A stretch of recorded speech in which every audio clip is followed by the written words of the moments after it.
Good evening, everyone. Good evening. How are you today? I hope doing well on this Black Friday. On this Black Friday. It's crazy, man, how you see things now. How I see things now that I'm out of the matrix. All these things that get slaves worked up in a frenzy, you know? What's up, Zeke? What's going on? What's up, Dennis? It's so crazy. What's up, retired? What's going on? It's a whole different world. It's a whole different world, man. Whole different world. It's crazy. You notice all the commercials. I mean, when you get out of the debt matrix, I'm telling you, man, it's like you see everything for what it is. It's like when you watch TV, you see you naturally know those are TV commercials, right? You just say, "Oh, that's a commercial," right? But you don't realize every single commercial is trying to sell you something. Every one of them.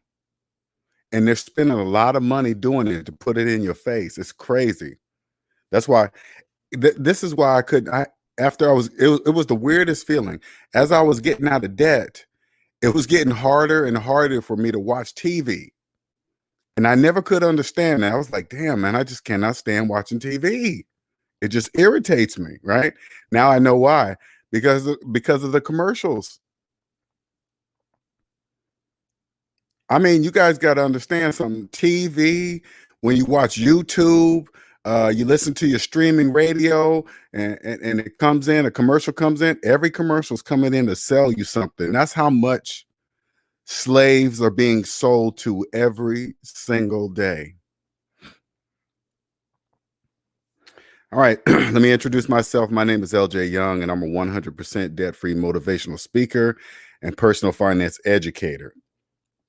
I help people become financially free by helping them mathematically see. Let me repeat that. I help people become financially free by helping them mathematically see. Okay. Now, people that just cannot see, they live in what I call the debt matrix. Okay. And the debt matrix is where I lived for the first 40 years of my life, believing in credit and debt, financing everything that goes down in value, and for somehow thought I was getting ahead. Right. It's just the weirdest. When I think about it now, it's just so crazy. But there was always this little pressure of the whole ordeal. It was always this pressure like there is something wrong. Okay. This is the best way I can describe it to you. I had all this stuff, my car, my nice place, a great 6-figure job, but I knew something was missing and I couldn't put my finger on it. What it was is I was in debt and I didn't own any of it. Okay. I didn't own any of it. Even at the time when that feeling that was happening to me in debt, I didn't know what it was. Okay. I thought it was just life because everybody around me, all my friends were doing the same thing I was doing: mortgages, car payments, credit cards, multiple credit cards, believing if you have a certain type of credit card in your wallet, you're somehow better than the next person or you got a higher limit. All that stuff. I believed it all. It's just crazy, right? You, you just believe it, even though none of it is mathematically true, none of it. And so those of you that are living in this world right now, I know I'm kind of off subject when I was talking about myself, but when it comes to me, it just comes to me. If you're living in that world right now and you feel like something's wrong, I'm telling you the answer. You don't trust math. That's the feeling that you're feeling. If you believe debt is part of life, that's why you feel like that, because you don't trust mathematics. That's why you feel like that. I'm telling you, that's the answer. But anyway, so I woke up, found Dave Ramsey. Dave Ramsey said, use the math that you learned in grade school, LJ, and apply it to your finances, and you will always win with money. And that's exactly what I did. Now I'm free. Now, what I do is help others out of the debt matrix by exposing what I call the glitches in the debt matrix. And there's several glitches, right? Here's the most here's the biggest glitch you're ever going to see to if you ever want to be free from the debt matrix. Okay, this is the most this glitch is the size of King Kong and Godzilla combined. Okay, this is the biggest glitch in the debt matrix. Add up all your savings, add up all your debt, student loans, credit cards, tickets, stuff you think is going to fall off in 7 years, all that stuff, add it all up. Yes, including your mortgage too, all of it. And then go savings minus debt equals your net worth. That's how much you're worth today. You see that large negative number? Yeah, that's it.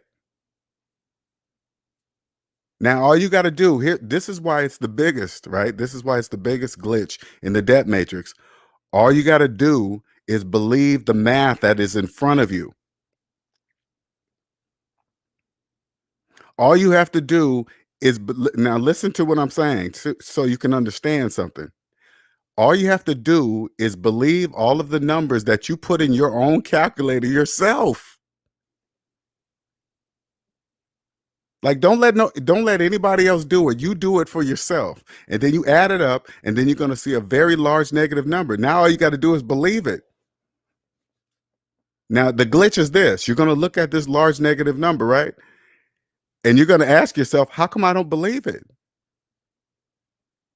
You know why? Because of the illusion around you. You think you own the car. You think you own the house. You think you own the real estate property that you took out a second mortgage to get. You think you own all that. You don't. That's the glitch. That's the glitch. Now I'll make it even easier. Log into your Credit Karma and click on accounts and look at that big number. That's how much you're worth today. That's how much you're worth. Everything, if you're making payments on anything around you, that's an illusion. The very reason you're making payments should tell you you couldn't afford it. That's why you're making payments. See, that's all you got to do is just add it up. Wait a minute, I'm making payments. Why? Because I couldn't afford to buy it in cash. Exactly. And the only way to buy anything on earth is with cash. Anything outside of that, that's called financing. That's not buying anything. Okay, I want you guys, that's a glitch. If you believe you're a homeowner with a 30-year mortgage, when it's not mathematically true, 30 years to buy one house and you calling yourself a homeowner the whole time, the whole 30 years, you're calling yourself a homeowner. That's a glitch. That's how it works. Now I know you're probably really glitching right now. You're like, hey, if it was so easy, how come everybody's not doing it? Exactly.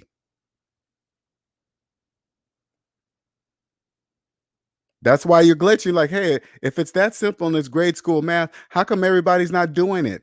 All I can say to you is exactly. How come? They're mathematically blind. That's how come. That's why they don't believe it's that easy, because they are mathematically blind.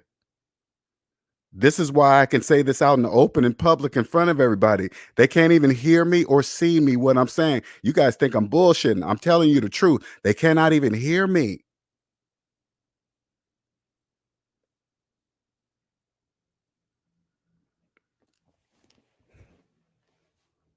Now, today's today's Black Friday, right? Okay. So I'm out and about today trying to take care of a couple of things. And I noticed this extreme amount of traffic for some unknown reason where I live, right? There's hardly ever any traffic where I live, but today it was just horrible. I was like, what is going on?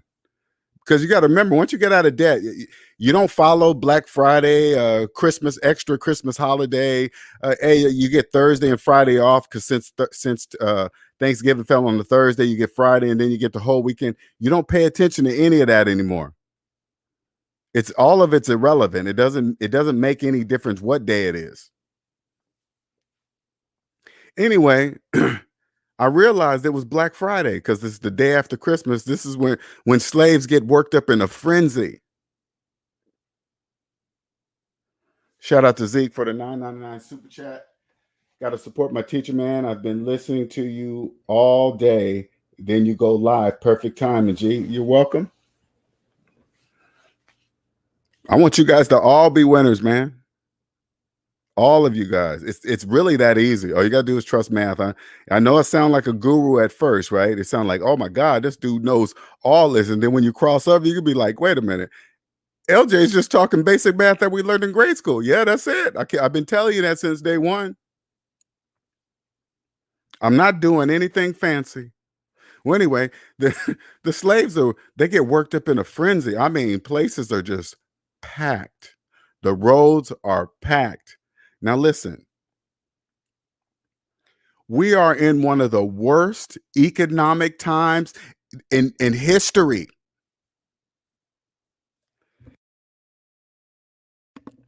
Slaves have no idea what's happening right now. And you're going Christmas shopping?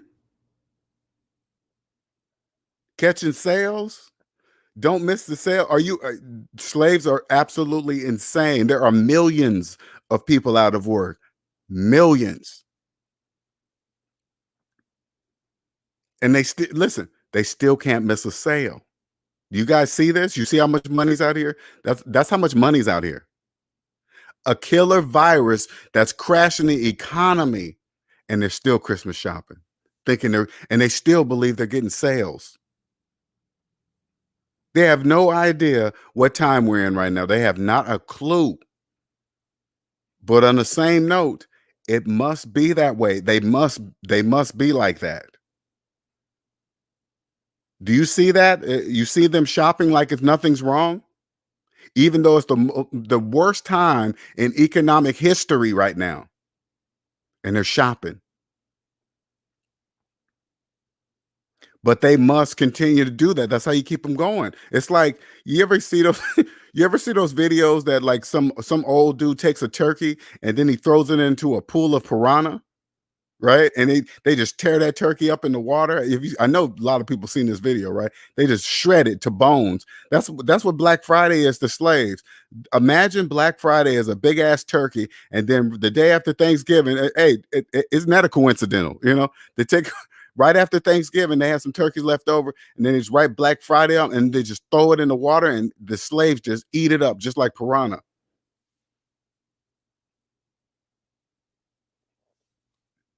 Nobody gets to finance anything on sale. So whatever they're buying, everything is financed. Why? They're in debt.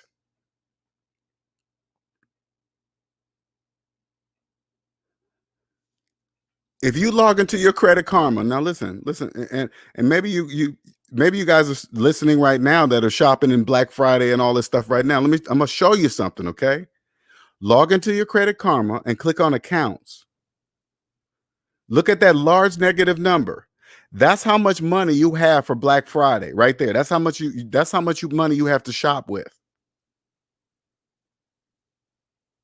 Okay, just do it. I promise you. Log into your Credit Karma, click on accounts, and I want you to see that large negative number. That is your Black Friday money to go shopping.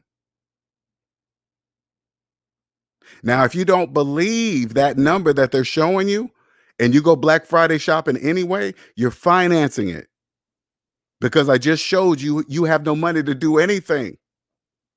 But if you believe you can, the bank has an option for you: credit cards. Credit cards are for slaves that don't believe in mathematics.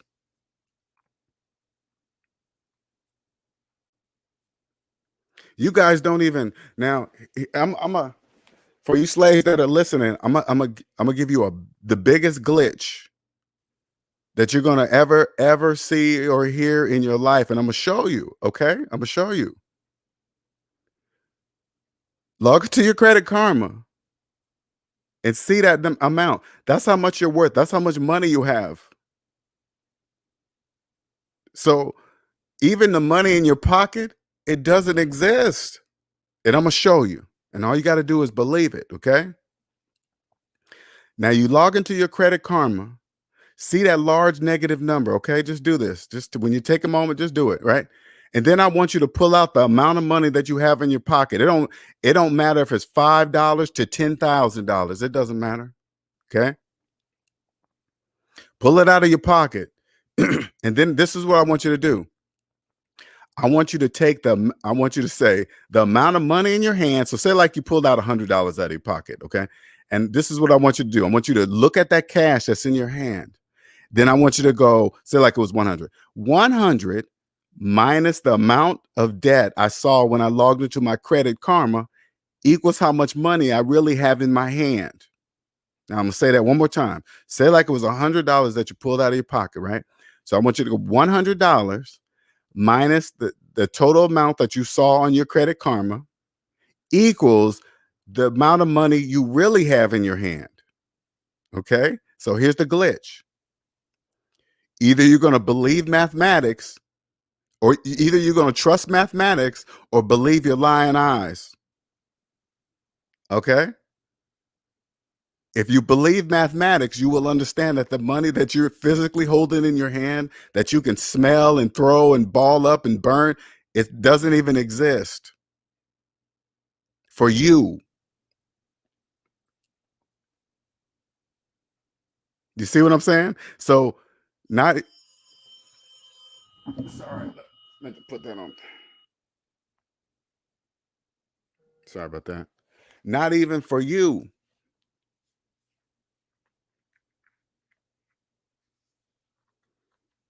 So you're thinking, how could I possibly go Black Friday shopping then? How come I have all this stuff? You don't. I mean, I know you physically have it in your house. I know you can touch it and you can plug it up and play it and PS5 it and all that stuff, right? Xbox it. I know, I understand, but it's not there. It still doesn't exist. So when I see this, when I'm out and about, and I see people just shopping, I swear you go out right now to this weekend and just go to the malls and shopping. It will look like there is absolutely no pandemic or economic crash happening at all whatsoever. It doesn't even look like it. That's the biggest illusion that you will ever see. So if you're feeling bad because you're seeing this stuff on Facebook and you're seeing people going shopping and getting deals, that's a trick. That's an illusion. That's not for real. All you got to do is take a step back and say, "Hey, wait a minute. Are there millions of job losses?" Yep, sure is. Uh, People, are there millions of people late on their mortgages and rent? Yeah, sure is. Yeah, Then what you're seeing at the malls and people buying shit, that's an illusion.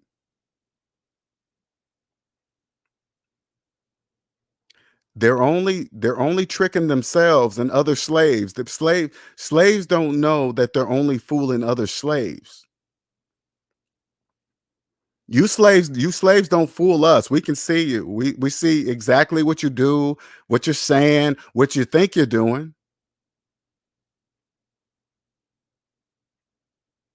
And you're probably thinking, well, how could it possibly know that? I'm gonna tell you how I know that. All I have to do is look at your personal credit report, and I'm not talking about your credit score, your whole entire credit report.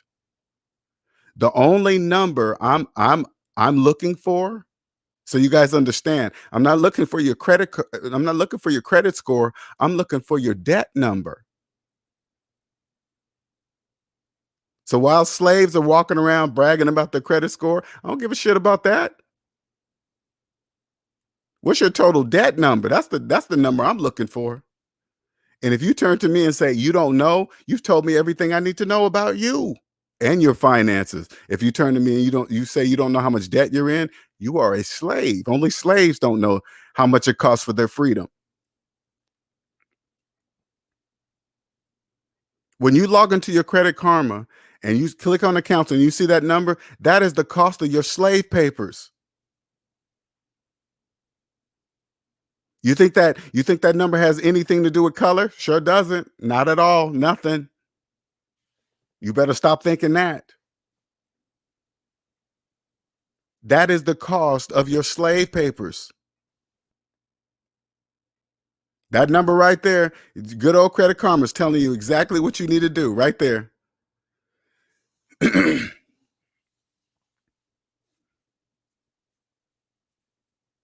You keep doing that. You keep falling for all the sales and all the stuff. Sales don't. No slave gets anything on sale. Nothing. All slave know is prices. They know the value of nothing. They can't.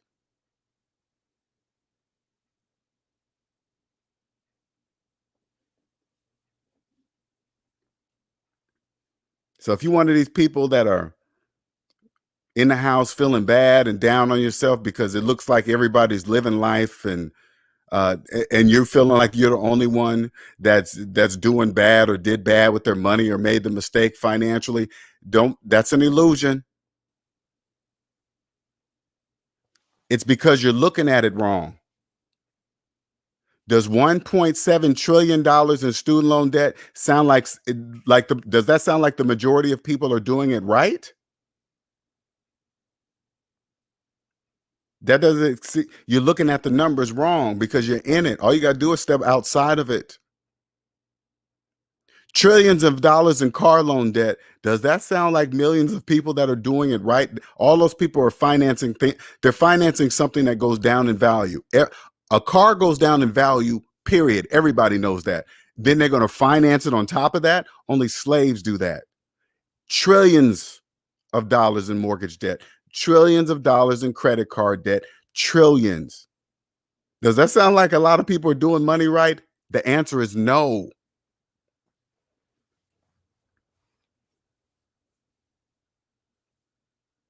Now I'm telling you this because when I was inside the debt matrix, I couldn't see none of what I'm telling you right now. I couldn't see that because I was in it. I was mathematically blind.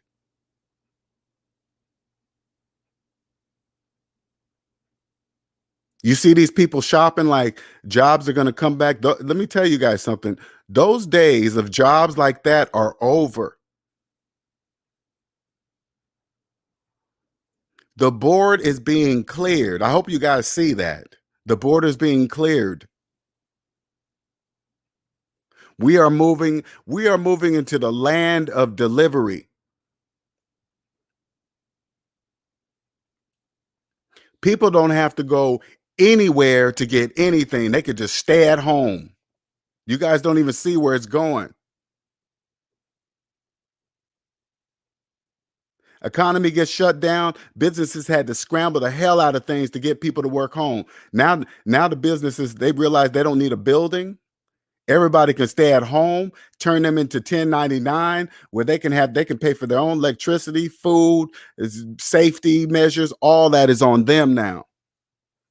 And they got millions to choose from because the majority of people are out of work. The businesses have closed. Those days are done. And here they are, Christmas shopping.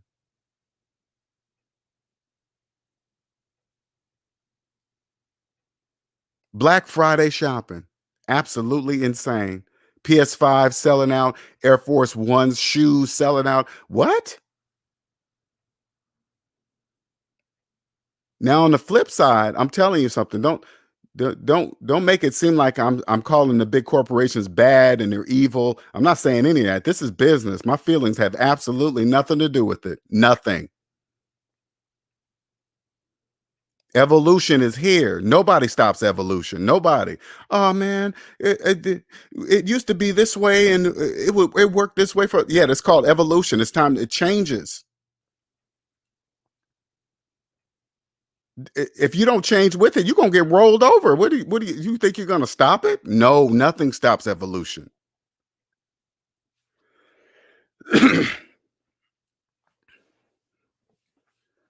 But once you're debt free, you can see this. This board is being cleared. They're just buying what they're doing. Yeah. You know, so crazy. What I see, this is just what I see. I'm not going to say what they're doing. This is what I see. This is my opinion. I see them buying back all the businesses for a reason. They're buying them up in the form of small business in the form of small business loans.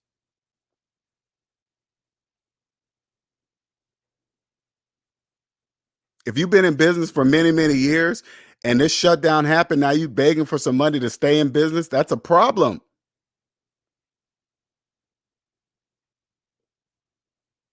You've been doing something wrong.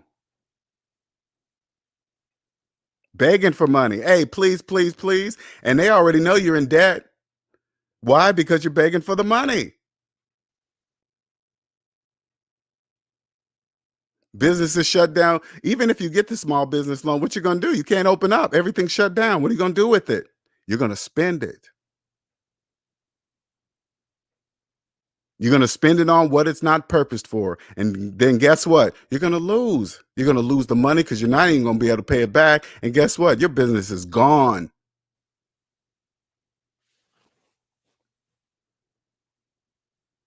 For what? I don't know. I don't know why they would be buying up all the businesses right now. I can't see that far.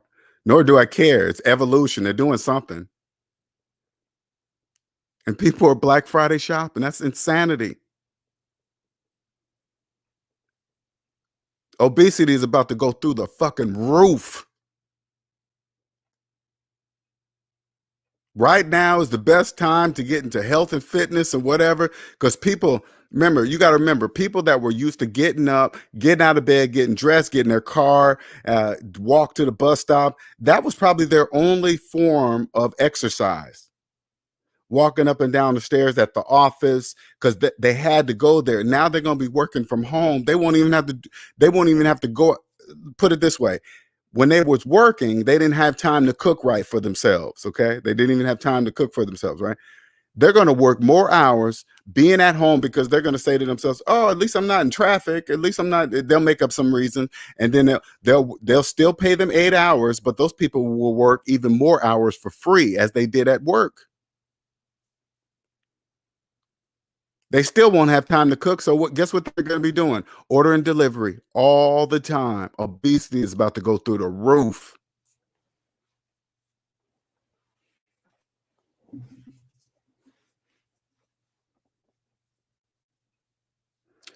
And what's up, Aaron, son of Israel? What's up, reigning woman? What's going on?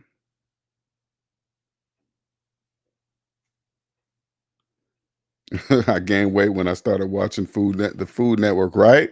Exactly. Companies get back in the black off the back of slaves. Sure do. That's how they're gonna do it. You guys don't even know what's coming. This is what they don't even. And I don't feel sorry for slaves because they're choosing not to trust man. That's what allows me to keep my feelings out of it. Thank you, Zeke. Appreciate it. What's up, D Rock?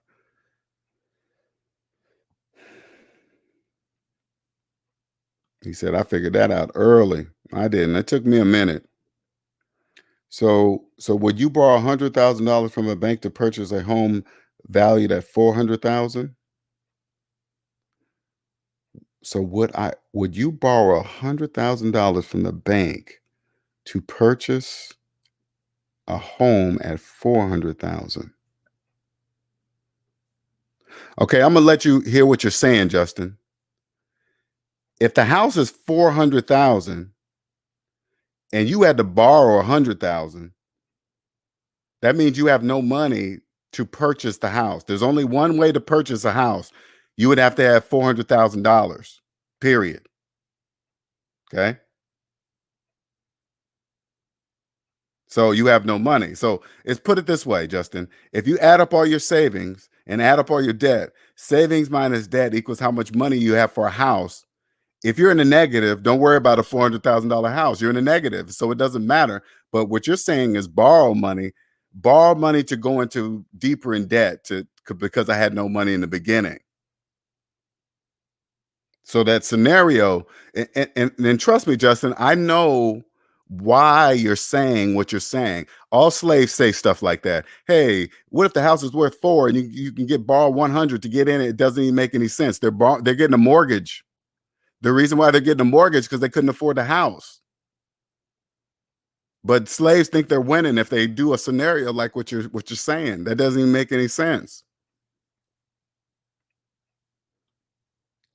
You clown a bunch of listeners for being in debt, but let us know you clown a bunch of your listeners for being in debt, but let us know your net worth. Hmm. When you say clown about people being in debt, that's how you feel. Okay, debt is a number. Debt is mathematics. Okay, it doesn't you can't clown nobody with it. You either trust math or you don't. That if you don't believe 1 + 1 = 2, I'm not going to clown you for it. It's just you just don't you know what I'm saying? You don't know that if you say it's 3, it doesn't matter how you feel. I wouldn't clown you about it. And this question of net worth, right? Slaves always want to know that. Slaves always want to know, or who are you? If you're talking all this, what's your net worth? They always want to know that. Listen, and this is what I want you slaves to know something. Number one, I would never tell you ever. That's number one, right off the bat. I would never tell you my net worth ever. You're slaves. Number two, if you're in the negative, it I would only need $1 in my pocket to have more money than you. So I could say, hey, if you're in the negative, I could say my net worth is $1. That's more than you.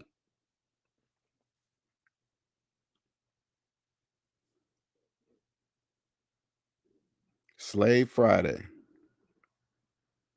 I want to believe you're telling the truth, but I can't vet you. You need to show me. I don't need to show you anything.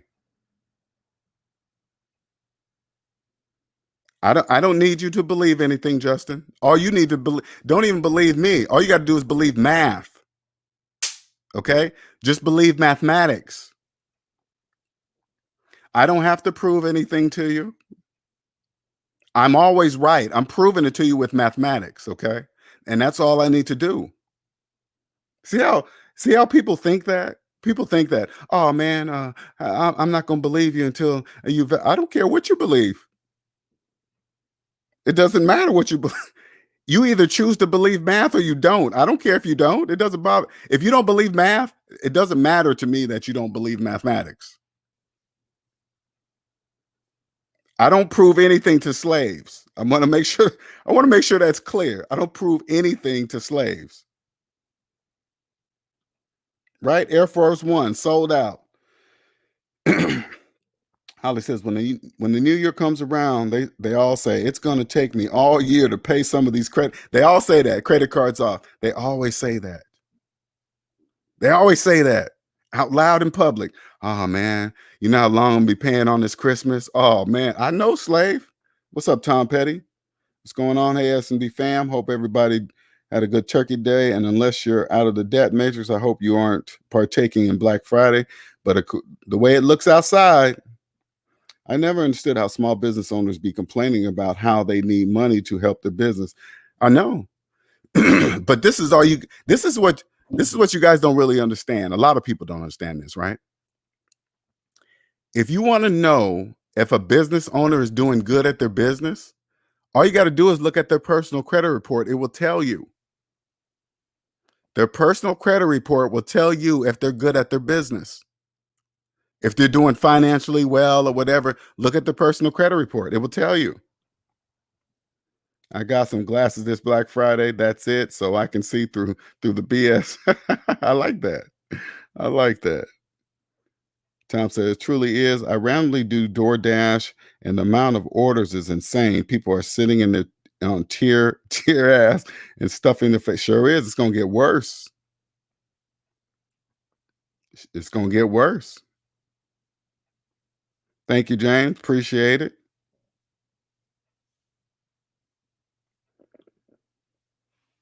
It's my mission. That's my mission. To open the eyes to those who want to listen. It is. It's crazy. And I like to show you guys things, man. I want you guys to see what it's like to be in this side of the world. Okay? It's totally different. This side of the debt matrix, outside of it. It's funny. It's funny how when you see when slaves say certain things, right? Like you got to prove to them, hey man, you ain't nothing unless I know you got $1 million in your account. No, slave, do you know how much debt you're in? No, then you need to shut up. The reason why a person they think a person should have $1 million in their account. You know why? Because they think $1 million is a lot of money. That's why they always say a million.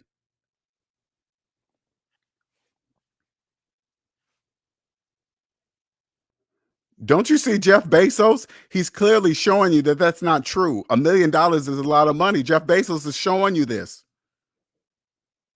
Elon Musk, they're all doing it. They're showing you. They're like, hey, $1 million is a lot of money. See? But unfortunately, slaves look at those people like, oh my God, they had a leg up. Don't get me wrong. The money was probably taught how money really works through the generations. Trust me, hands down, I believe that shit. Totally down. Because once you learn what I'm teaching you right now, you will pass it down to your kids through generations for those who will listen.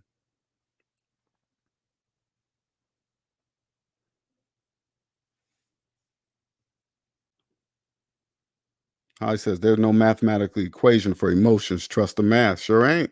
You better leave them out. Kendall says, do you think slaves should partake in the stock market while trying to free themselves? They don't have the option to try anything. They don't have no money for the stock market. They can't free themselves with money that doesn't exist. Put it this way. Add up all your savings and add up all your debt. Savings minus debt equals how much money you have to partake in the stock market.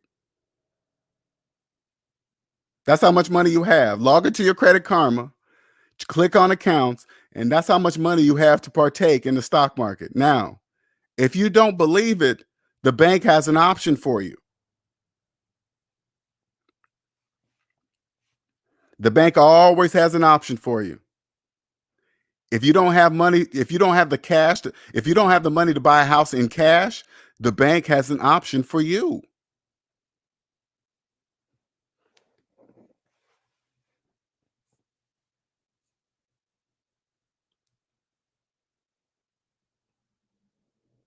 They're showing us that it isn't a lot of money. That's what they exactly. They're showing us that.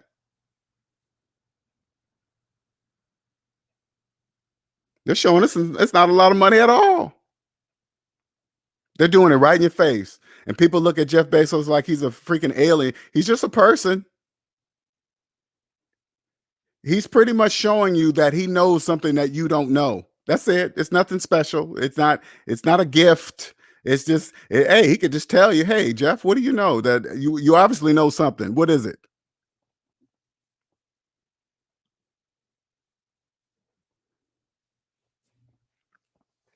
Once you once you get out of debt, young grump, and you start understanding phantom income, you're gonna be like, "Oh my God, this is how you get to a million." Yep, that's it.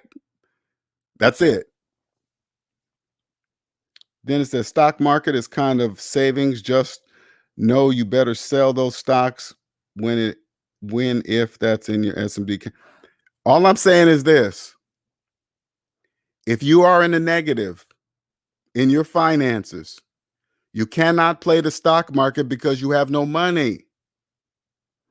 Now, I'm gonna give you guys a bigger glitch. Maybe you'll believe it, maybe you won't. Okay, all right.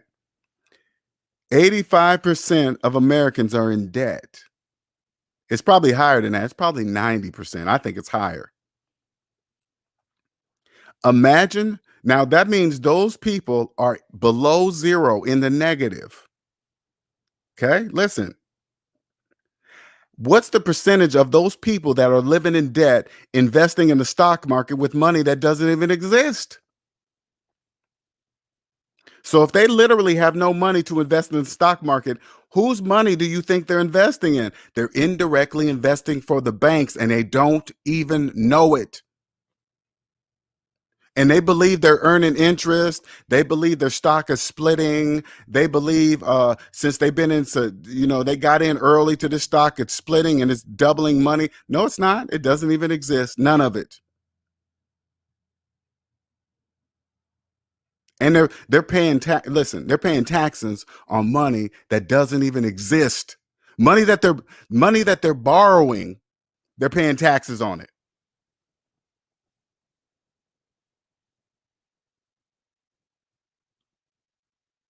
Most realest channel on YouTube checking in from on Guam. Cool. Thank you, Mr. Wonderful. Appreciate you.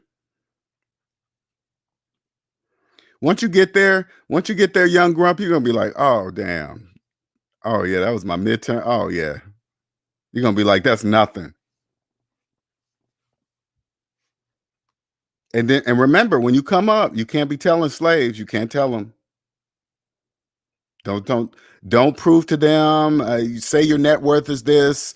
Don't say you have X amount of money in the bank. They all say that. Prove to me. You don't have to prove nothing to them. Just say no, or just tell them like this: I have $1 in my account. They're gonna look. They're gonna look perplexed.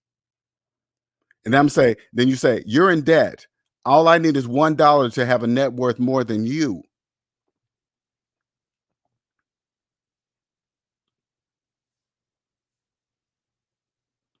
What's up, Fred?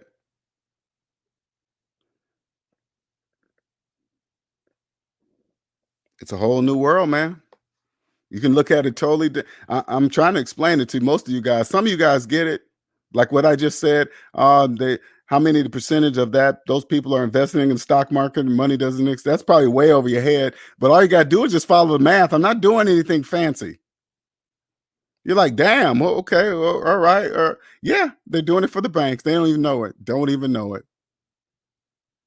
Now, if you can get slaves to believe the paper in their hand is real, can you imagine what they do with cryptocurrency and credit cards and all this? None of that exists. Those are just digital numbers on screens.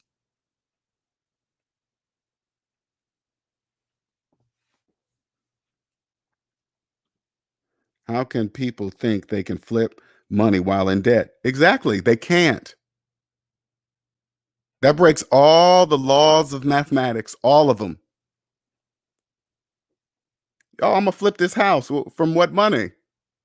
You paying that? You bought it in cash? No. What are you talking about? You think you're earning what? Like you ever come across a friend that says, "Hey man, yeah, I took out a second mortgage and I put it down on this house. Now I'm having a renter pay my mortgage." They always say this shit. Slaves always say shit like this, right? Oh yeah, I have the renter paying my mortgage. That way it's my asset and this and that. And you just let them talk, right? And then when they're done, he say, so yeah, my mortgage is like 15, but I charge the renter 25, so I'm making $1,000 profit. You go, what? Oh, word? Serious? Okay, so do you own that rental property free and clear? They're gonna say, nah, man, no, So then you go, uh, okay, do it this way, man. Take your mortgage payment minus your mortgage balance equals your equity, or equals your profit. Excuse me. Take your mortgage payment minus your mortgage balance equals your profit. Now they're going to be perplexed. They're not going to really understand what that means, but you're going to like, is my math right? When you're done saying it, they're going to be confused. They're going to be like, oh, it doesn't work that way or whatever. But then you let them keep talking and then you say, but, but is my math right? They have to say yes.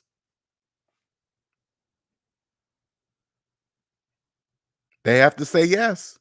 But they're not going to know why they have to say yes. That's gonna blow your mind. They're not gonna know why they have to say yes, and then they're gonna continue on arguing. Then they're gonna say shit like this. Oh, it's not that easy. If it was that way, everybody would be doing it, or it would take forever to do it the way you're talking about. I'll be dead before I actually own a house and all this. They always say this. They always think they have an option when they don't. They don't know. You don't have the option not to pay off your debt. That's not an option.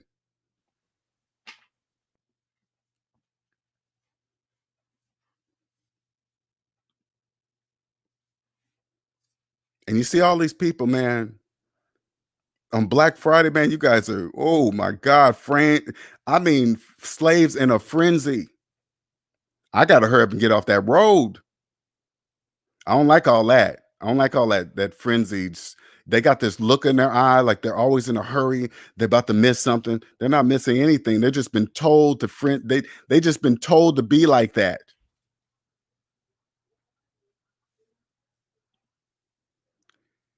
People who do that type of real estate is helping out the tenant because they just can just up and go with no mortgage lingering over their heads. Yeah.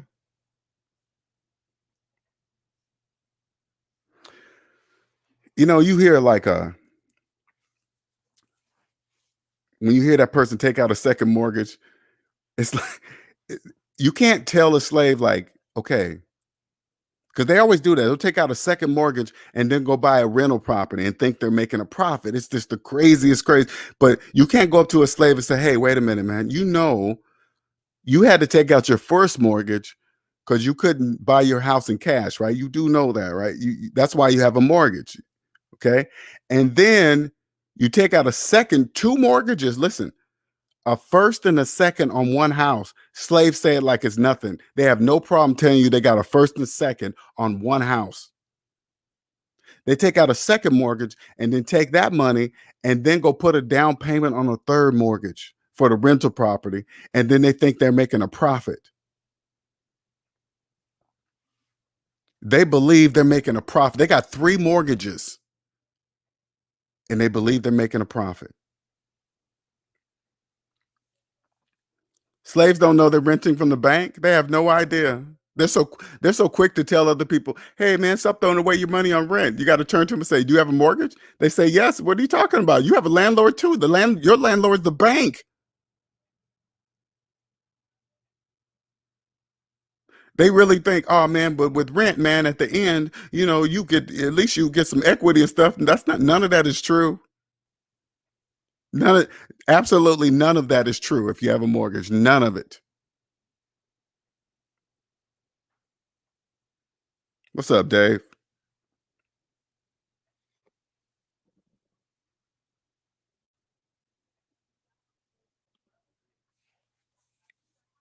Look at that.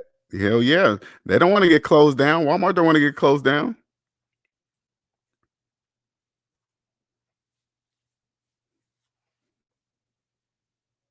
I mean, I don't know why people don't see it. It's just crazy. They'll shut down all the businesses, but the big boys get to stay open. Have you noticed that? Why are they special? The virus don't go into big stores like Walmart and Home Depot. The virus stops at the doors there or something. What happens? I don't get it. Because there's a plan. There's a plan, slaves. And check this out. Slaves, you guys have no choice. None, zero. You're in debt. You have no choice.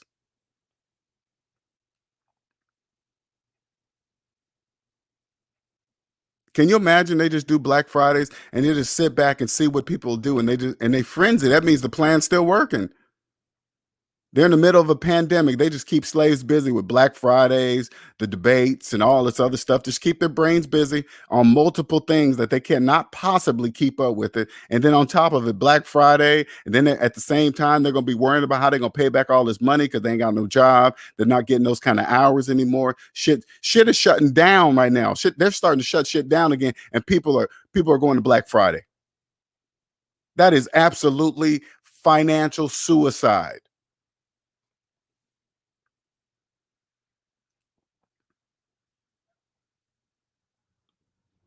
Young Grump says, "You're right. They don't know what they're saying when they say, but I have an 850 credit score, though." Yeah, they don't know what they're saying. When they say that, they have no idea what they're saying. And that tells you when a slave says that, they're telling you that they're a slave, but they don't know that they're telling you that they're a slave by saying that.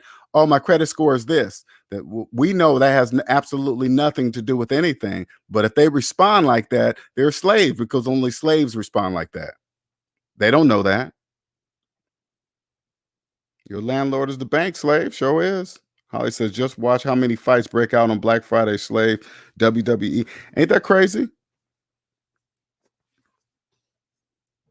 How you still having Black Friday at stores? I don't get it. Businesses are closed down. They got to go to half capacity, but you can still have Black Friday? Yes, the big corporations can. Sure can. You're right about that. And you can't do shit about it, slave. None, nothing.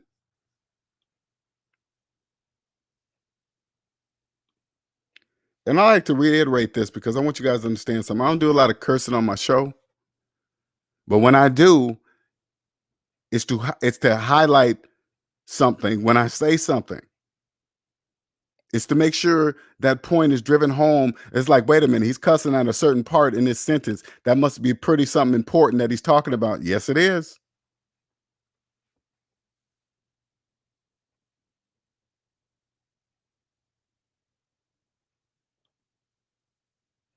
Sure is.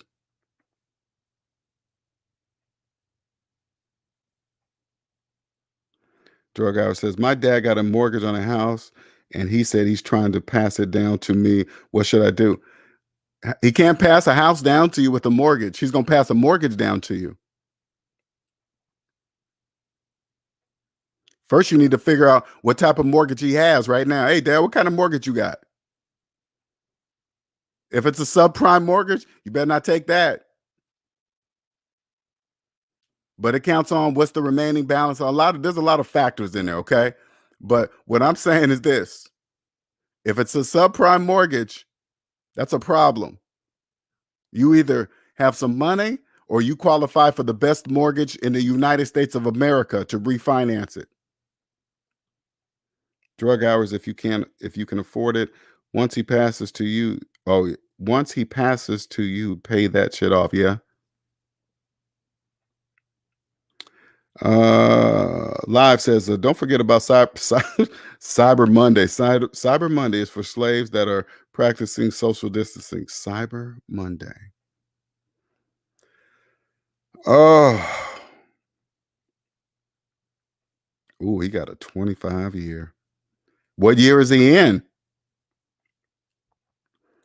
Big box stores stay open, small businesses be closed. Sure do. I keep telling you guys, they're clearing the board. They're buying all the properties back in the form of small business loans. That's obvious. You got to fit. They already know. Okay, when your taxes, that's it. Taxes have multiple purposes. Okay, I know the majority. Hey, you got to pay them, but it's more about not only monetary. It's about information. What they really do is it can tell who trusts mathematics and who don't.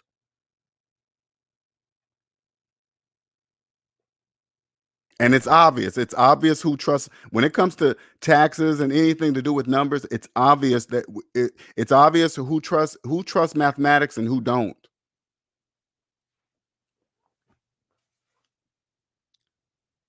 Like if you got somebody doing your taxes right now, you better figure out if they trust mathematics.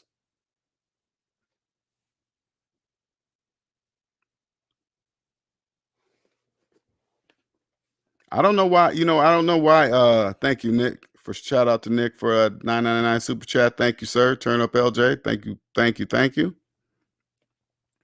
I don't know why slaves always think they can pass down a house to their children when it has a mortgage on it.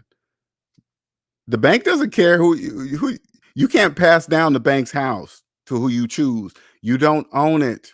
You can't pass down anything you don't own.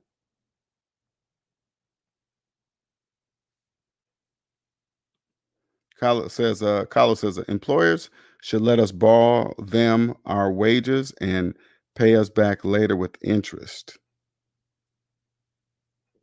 Employers should let us borrow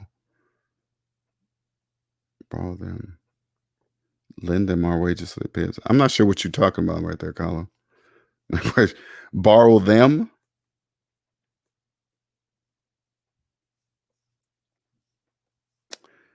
Now let me put this up here before I get off here, and just in case anybody got some questions of me.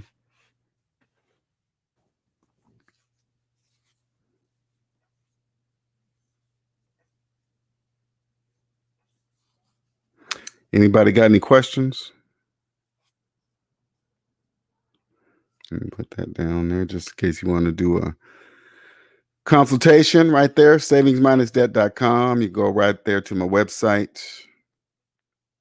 Sign up the best time that works for you, and then we'll get on the phone and we'll start talking. Help you out of this matrix.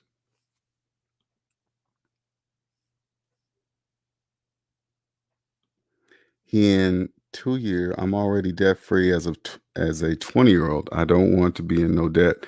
Then don't do it. It doesn't, and honestly, it really doesn't matter because he doesn't own it.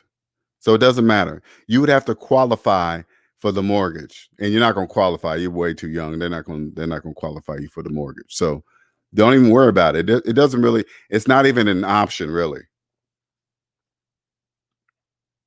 I told this girl I know next time to ask the guy who does her taxes for his credit score, or to ask if he paid off his college debt. She said, and I quote from her mouth, "That's none of my damn bit." What?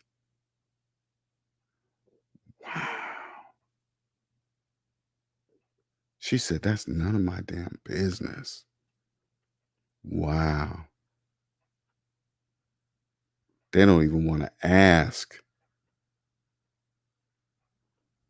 Too scared to even ask. That's crazy.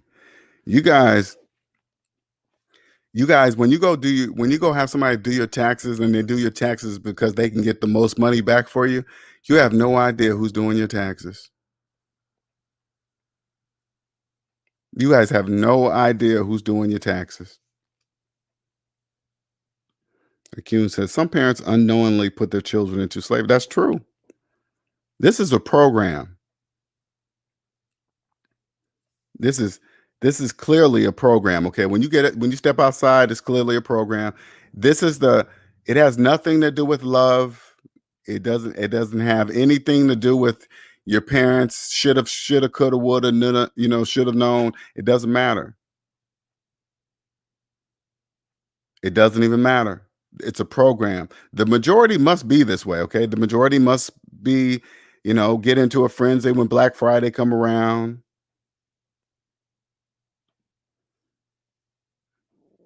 Uh, it was good when I paid mine off. I paid as my money got to me. I didn't save up. I didn't say I was going to save up a bunch of money and then pay it off. Nope, I was making chunks. Get paid. You got to pay it that way because you don't want something to come up. Say like you saved up $20,000 and it's 25,000 to pay off your student loans, and then all of a sudden something come up and you're like, oh my God, so and so needs to borrow some money. It's a life-changing situation, and you be like, I have it, and then but if you pay it monthly, that's not a choice. So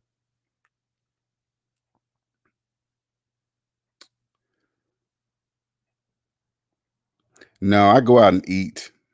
I don't like me and my girl. We went out to eat. I don't feel like cleaning up. My mom always had Christmas club account. She always paid for the gifts with cash. Nice. Kendall says, so you suggest first following Dave Ramsey baby steps? Yes. That's how I got out of debt. Dave Ramsey, Mr. Ramsey. Credit can give over $1,000 in net value every year if you're responsible.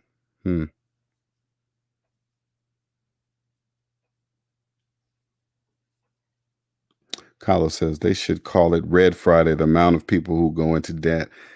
Well, they would wake up. They'd be like, whoa, wait a minute, red? Isn't red bad? They'll start to wake up. You can't do that, right? That's bad. That'll be bad for business. That'll be bad for business. So like I was saying before, I'm not gonna really be critiquing people's videos if they're legally doing something, right?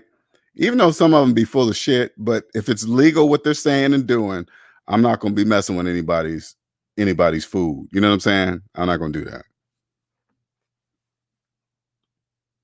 Thanks, LJ.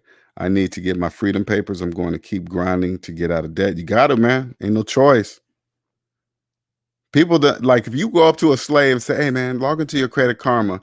You see that number right there? Yeah, that's the price of your slave papers." They'll look at you like you're nuts. Who you calling a slave? They'll look at that large negative number and turn to you and say, "Who you calling a slave?"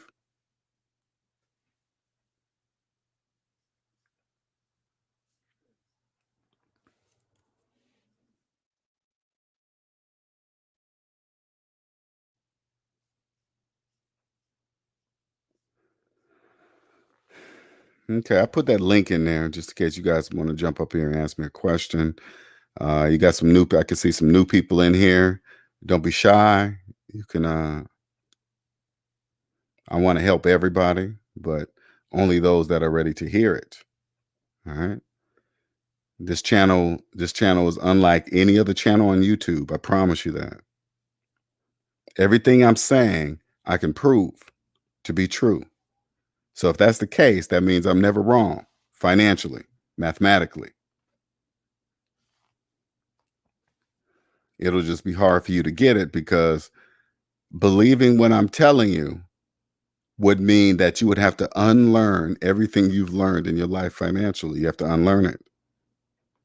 And that's a big pill to swallow. I get it. I totally get it.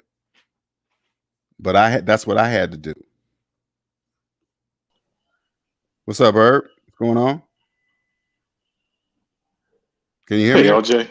Hey, what's up, man?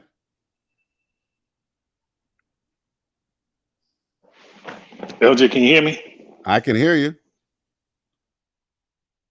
It must be very late because you're taking a long time to respond.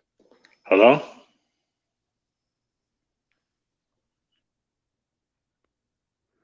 Call back.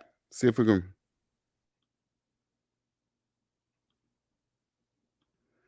I'm gonna come back in. Let's see what happens. See if it gets better.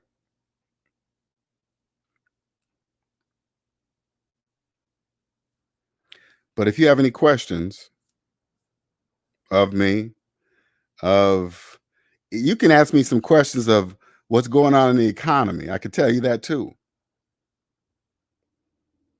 If you're confused about something, I can give you a mathematical different version. Okay.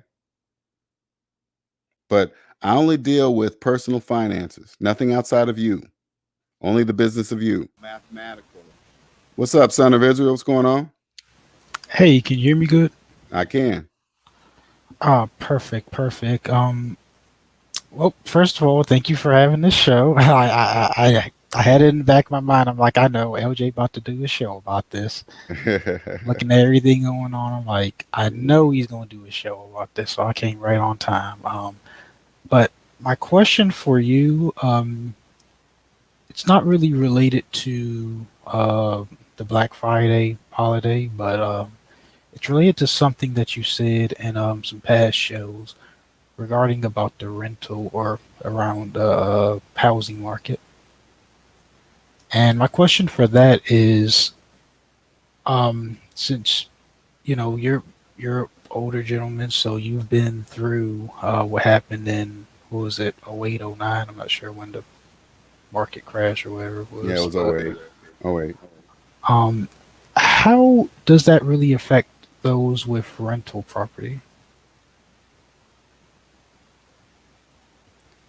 How does that affect people with rental? Well, people ain't paying. People won't be paying their rent. Is that what you mean?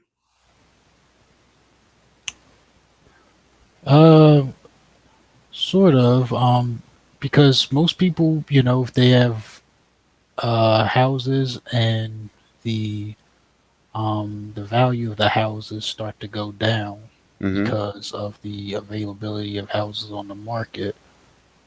Um, does that does that really have a big effect on people that say have the money to pay for their mortgages, like they have significant savings already to pay for that? Because technically they could just ride it through, right?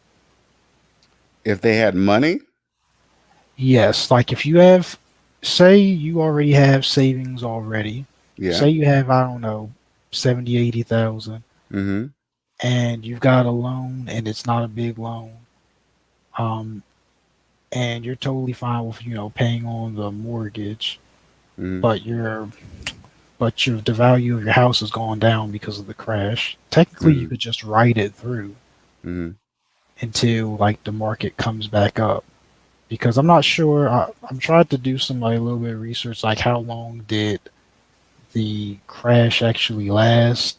Did the value of those houses come back? And those houses, the value did pretty much come back on them. They will always come back. That will always Yeah, happen. because it's Yeah. property. Yeah, it's property. Mm-hmm.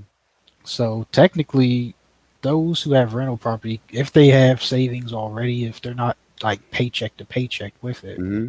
they're going to be fine because they could just ride it out. Well, you know, I tr- I have no choice but to do it on an individual basis, and to answer that question, I would just take one look at their personal credit report, and it will tell me what I'm going to tell them. You know, because some people say, "Oh, I got some savings and I can ride it out," and then I look at their personal credit report, and they're like $300,000-400,000 in debt. I'd be like, "You ain't got no savings. This is your net worth right here. You're in the negative. You're not riding out anything." Oh yeah, that makes perfect sense. If ain't nothing gonna ride that out if you got say multiple, you got a mortgage and you got a car loan and you got all Right. of this, because But don't get then me wrong. But don't get me wrong.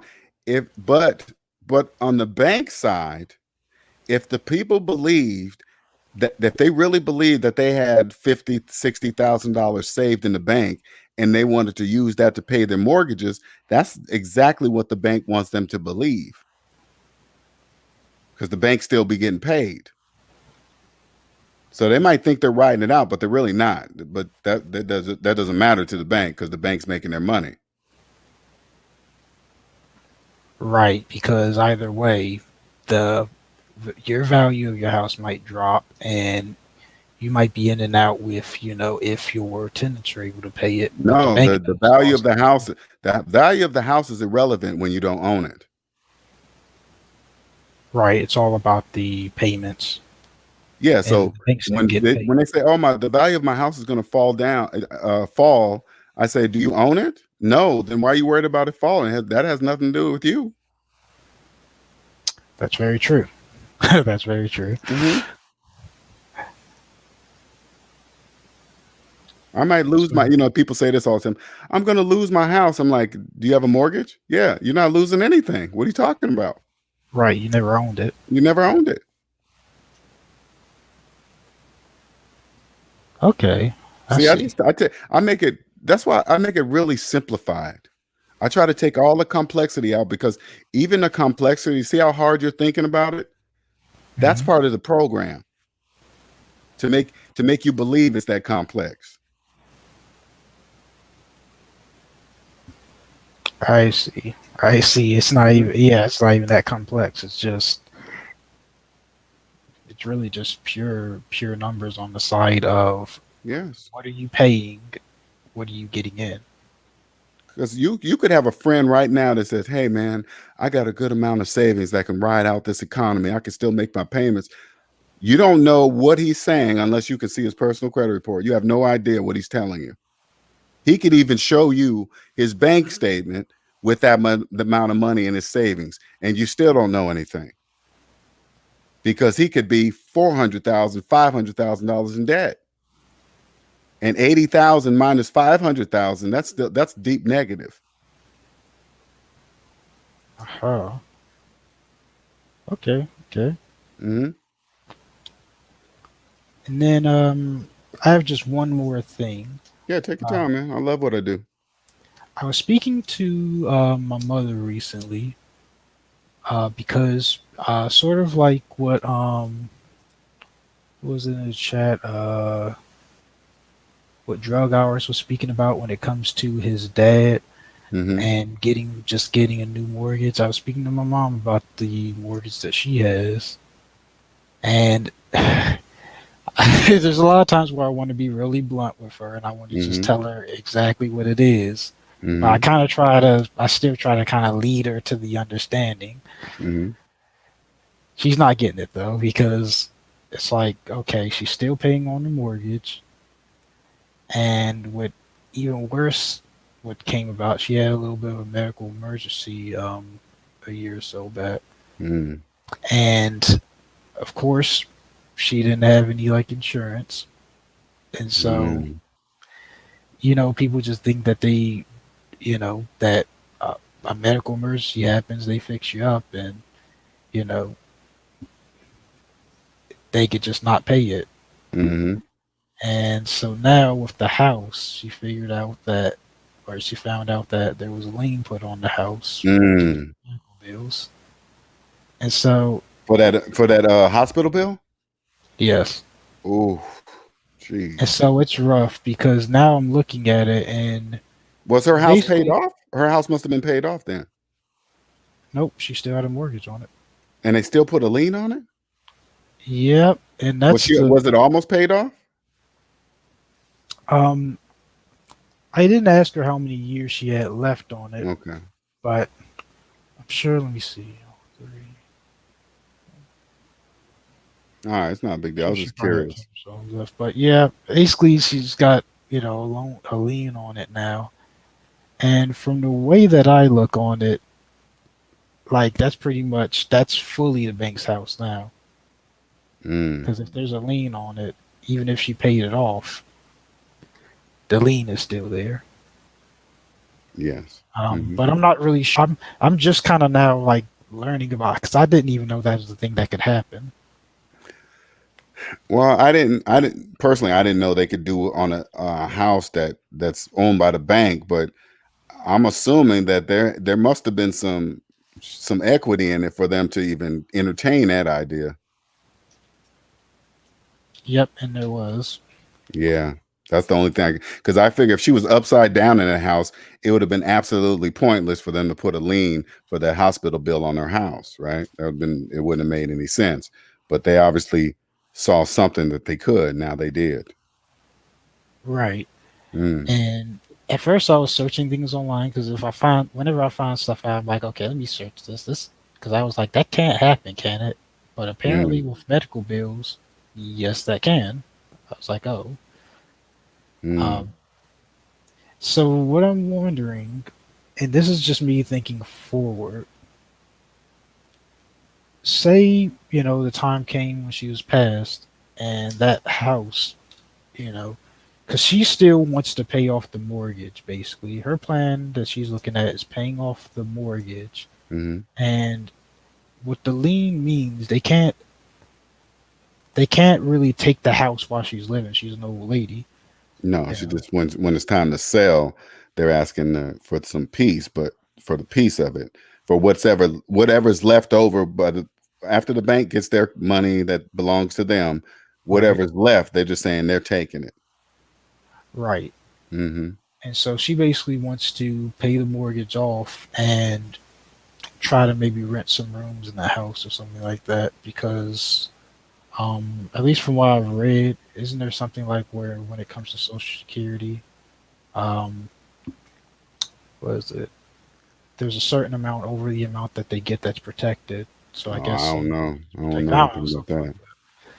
But I'm looking at it for when she's passed and I have to deal with things like that. I'm pretty sure I cannot get. I don't know if I can get the house unless the lien's paid off. Mm. At least I don't think. I don't know. I don't know that question. I don't know that question.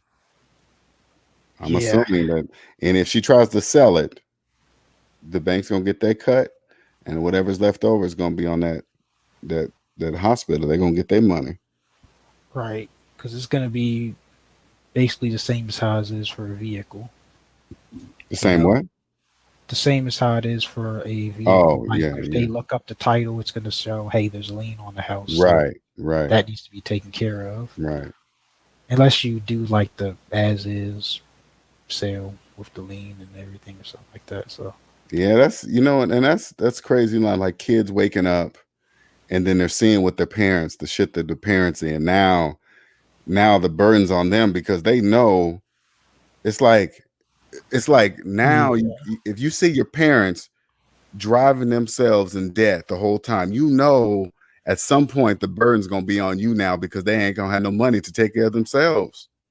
yeah, and I know it's rough because Mm, I felt it when the brother said that his dad just got a new one, and I'm like, oh, because you don't want to look at because if you tell your parents like I said, if I were rough and just straight up with not really rough, just straight up with her on what the heck's going on, she'd mhm. probably take it as me being rude. Right, And I'm not right, trying to be rude, but right, I'm just looking at it as if you really want to pass something down, I right. have to start looking at it with You gotta look math. at all. You're gonna have to look at all her finances. That's the point blank. You're gonna say, Mom, I need to see your personal credit report, all three of them, because it's going to tell you everything you need to know about the house, her money, everything. Right. I really honestly I'm looking into the thing with the like what you said, the bankruptcy of chapter 7, because she also talks about wanting to kind of like start anew. Mm-hmm. And from what I see, that's really the only way she could do it. Chapter 7, yeah, probably it is a that's a tool that could set her free. But again, she gonna think she probably take offense to it. What about my credit? All that stupid stuff. Right. So you're gonna have to have a talk with her for real. Yeah, it's gonna be a really rough It's talk. tough. Same my mom too. My mom's 70. That's a and she knows what I do. It's a very difficult conversation to have. Mm-hmm. Cause she hears what things I have planned on doing, and I know she wants to kind of try to find a way to fair way into that. And so because I still do care for her, and I'm like, I want to look into honest solutions, and I think that's a real honest solution. It's like, hey, listen, if you want to start from zero, this is what you will have. You'll have to actually think in the mind of Yeah. starting from zero. Yes. But she's going because slaves believe chapter 7 is a bad thing. That's why they always go to chapter 13. Mm-hmm. Chapter 13 is bankruptcy for slaves. They don't even know that. Only a slave would sign up for chapter 13. Make payments on the things that got you in the chapter 13 bankruptcy in the first place. They want to keep it. Chapter 7 will free it, but she was like, will I lose this? Will I lose that? Yes, you'll lose it all. But they don't realize they never even owned it. So good luck, man. With chapter 7, this is the last thing. How does that exactly work? Is it that they just look at everything she has? Like, of course, the house is of course gone. That's poof. Mm-hmm. She doesn't have any. She doesn't have anything like any like nice vehicles or anything. She's got kind of like how you have. She has the same year of vehicle you have, a 95 vehicle. Well, what I suggest you tell her is this. I suggest you go get a lawyer. Have her pay for a lawyer. I walk in and tell the lawyer I want to file for chapter 7. Don't do it on your own. Make sure you get a lawyer because you want to make sure everything's done right. Because you got some states you got to take a means test and all this other stuff. Get that lawyer, pay the lawyer for what he wants, and then you say, "This is what I want."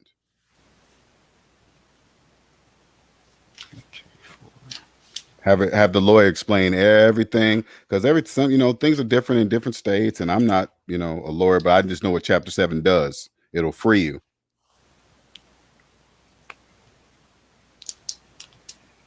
All right, perfect. I got that down. Mm-hmm. All right, well, that's all I had. That's the only questions I had for you. Yeah, Glad no problem, that you man. have these shows. Huh? So I'm glad that you have these shows. Appreciate it, man. Thank you. Yeah, I love doing them, man. It wakes people up, help you, especially at your young age, man. I like telling young people like yourself because I wish somebody would have told me that, So I appreciate you for coming on, man. Thank you. Almost definitely appreciate you having me. Hey, Drug, come up here, man. If you're still in the chat, I'm telling you, man, come up here and ask LJ some questions, man. I'm telling you, please. Need more people in my generation to get this information. Right. All right, you take it easy, LJ. All right, appreciate you, man. Thank you. Peace. What's up, information man? Is that what that says? Yeah, what's going on? Let me talk to you for a minute. I just found your channel. Just going through YouTube. I've been on YouTube for a minute, man. You may not know me. A lot of folks know me, but I like what you're talking about here. I think it's powerful. And I came up specifically because I definitely would like to get you on my channel and interview you about the things that you're talking about financially. You're absolutely right. Following in chapter 13, you're a slave if you do that. And especially for Black folks, there's some of us who think that it's a shame if you file for these sort of things. White folks have been doing this for years. Rich people. My mother went through a situation and she had a lawyer tell her, you got even rich people, well-off people who file certain things to get themselves out of certain situations. But financial education and literacy is something that Black folks in particular, we need to continue to increase our consciousness about this. And so I would definitely like to have you come on my channel and talk about this further, because that's why I call myself Information Man. In my channel, I have a lot of different guests, and when I talk about all different things, brother. Okay, I appreciate that. Yeah, man, for sure. And I like the points that you're making, especially Black folks. And that's very difficult. And that's one of my challenges. But I'm gonna get through it. I get through them with simple mathematics. And it's lovely. So I would love to be on the show, man. All right. What I'm gonna do, brother, I'm gonna leave my email in your back chat. Okay. And here's my email. Let me throw that up there. And then I will make a contact with you and see. Usually the weekends like now are like the best time for me to go on. Okay. Because I have a day job, or I have a profession that I'm involved in. Okay. So I'm not one of these people that be on the YouTube 24/7. But I do content going usually on weekends and things of that nature. Okay. So let me see. Where is my keep that up there for a minute, bro. Okay. Let me see. I think I can write you in the back end here, because that's all right, brother. I'm gonna take a snapshot of that with my phone real quick, and then I'll just send you an email, and we'll try to set something up though. But very positive. I just was listening and hearing what you were saying, and you were speaking absolute truth, man. Appreciate it, man. Thank you. Hey, but can you throw the link? Okay. No, I don't think it'll allow you to do like that. No. I'm the only way I could do that. You would have to mod me up. But let me just put my email in your back chat. That's all. I'll just do that, and appreciate you being open to it.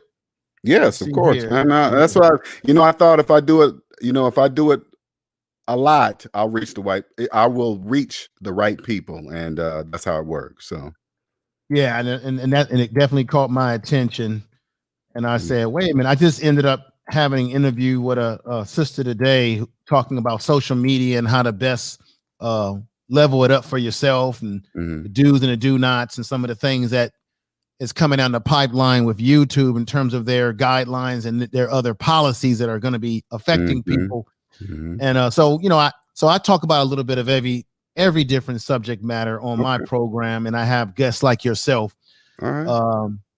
So let me see me put this in it's a Gmail email here that I'm going to put in the back chat for you. So it's codewave06@gmail.com. I've got yours, so I will send you a message and what have you. Keep doing what you're doing, brother. Fantastic. Ran across your channel. I was saying to myself, I was like, maybe I've seen him around before. But then I noticed I wasn't subscribed, but you sound familiar. And I said, well, let me subscribe to this brother and talk to him for a minute. Okay, man. I appreciate you reaching out. And I really mean that, man. And I'm glad you could hear the message, and how it can add to some value to some other people. I'm looking forward to it. Let me ask you this question.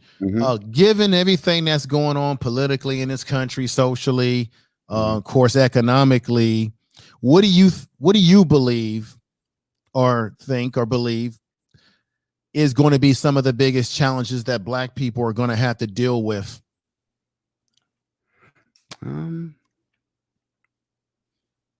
It's very difficult for me to look at color, but I'm gonna try my best to, because the debt is the colorblind slave master. It doesn't really care what color you are. But as far as because I was just talking about this the other day, I was thinking, if they could have people, every race, take a math test, right? And not the math test where everybody could see 1 + 1 = 2 or whatever, right? A simple math test like this. If you had $100,000 in student loan debt and somebody gave you $100,000, what would you do?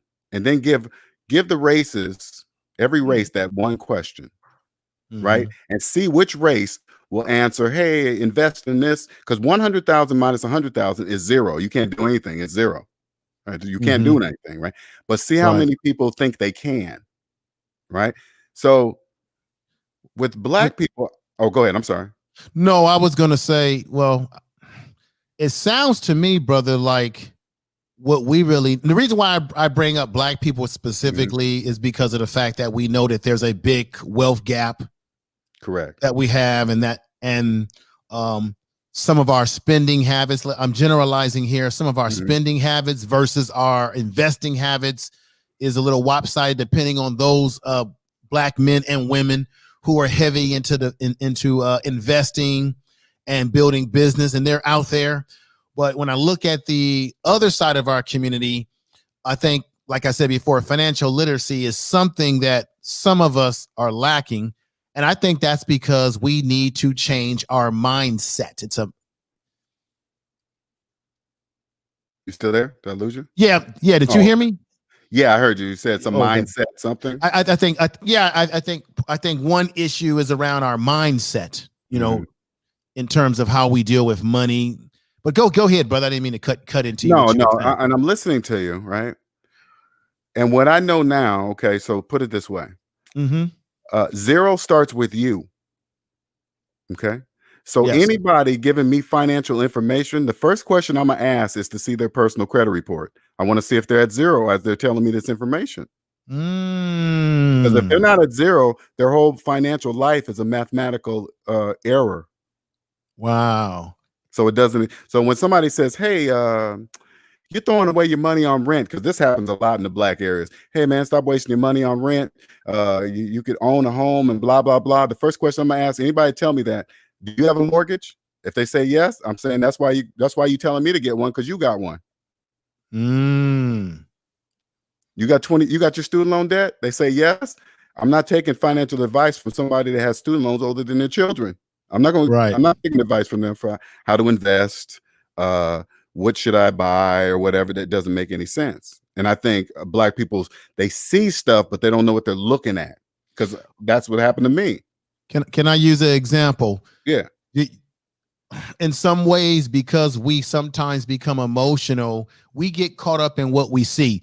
But without naming names, and you know the people that are out there, you have these individuals, they can wear a suit, they can say that they're a financial advisor, they can try to convince you to invest in some big investment somewhere in a place in Oklahoma, if you know what I mean.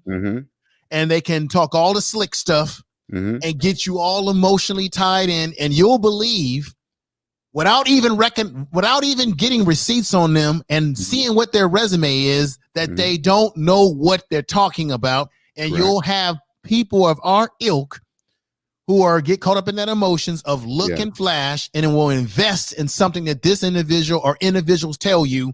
And then this individual will turn around and tell you, oh, we can't give you a repayment on your investment because we got a couple of bumps along the way. You know what I'm talking about, brother. I do. But now that I'm out of debt, I can see people in debt. So if somebody ever came, like, again, anybody talking to me about investing, the first question I'm gonna ask, let me see your personal credit report. I'll show you mine if you show me yours. It's gonna tell me everything I need to know right there. Or I'll just listen to the words they use. If they call their house an asset when they have a 30-year mortgage, they're making car payments, I'll say, hey, how much did that phone cost? Right? Because people that finance phones, they don't really know how much they cost. But if you pay cash for a phone, you're going to always know how much like if you pay $1,500 for a phone cash and somebody walked up and you say, hey, man, how much that phone cost? You're going to say $1,500. But if you ask somebody that financed the phone, yeah, how much that phone cost? Oh, man, I don't know. I think it was around this. Okay, that's all I need to know. You financed the phone. I'm not taking any financial information from you. So basically, anyone that's putting themselves in long-term debt, because we know that in our society we have people who live paycheck to paycheck. Correct. Someone in long-term debt, and the credit report will tell you everything you need to know. Yeah. That may not be someone that you want to use as your financial advisor, your CPA, or take some type of advice from. I wouldn't use them at all. They're trained they go to college for math. If somebody financial advisor came up to me and was going to talk to me about money, where they went to college and got a degree and passed mathematics, and I said, let me see your personal credit report. I said, how come your personal finances are not at zero? And you are trained to know how to do that. Why is that? And if they don't have an answer, I'm leaving. And you know what's sad about that fact is that there's a lot of people running around with that status that you speak of, that people are taking financial advice from. Correct, because they don't know.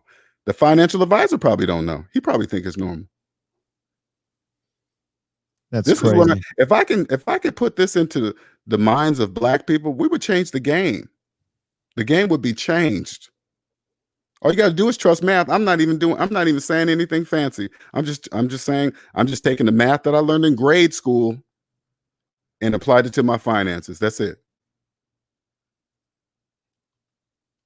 Now, let me ask you this very honest question. See, this is the kind of conversation I would have with you on my channel too. Okay. Let me ask you this very honest question. How much pushback do you get when you go into the community? And I don't know all your background. Hopefully I'll get to learn that in an interview.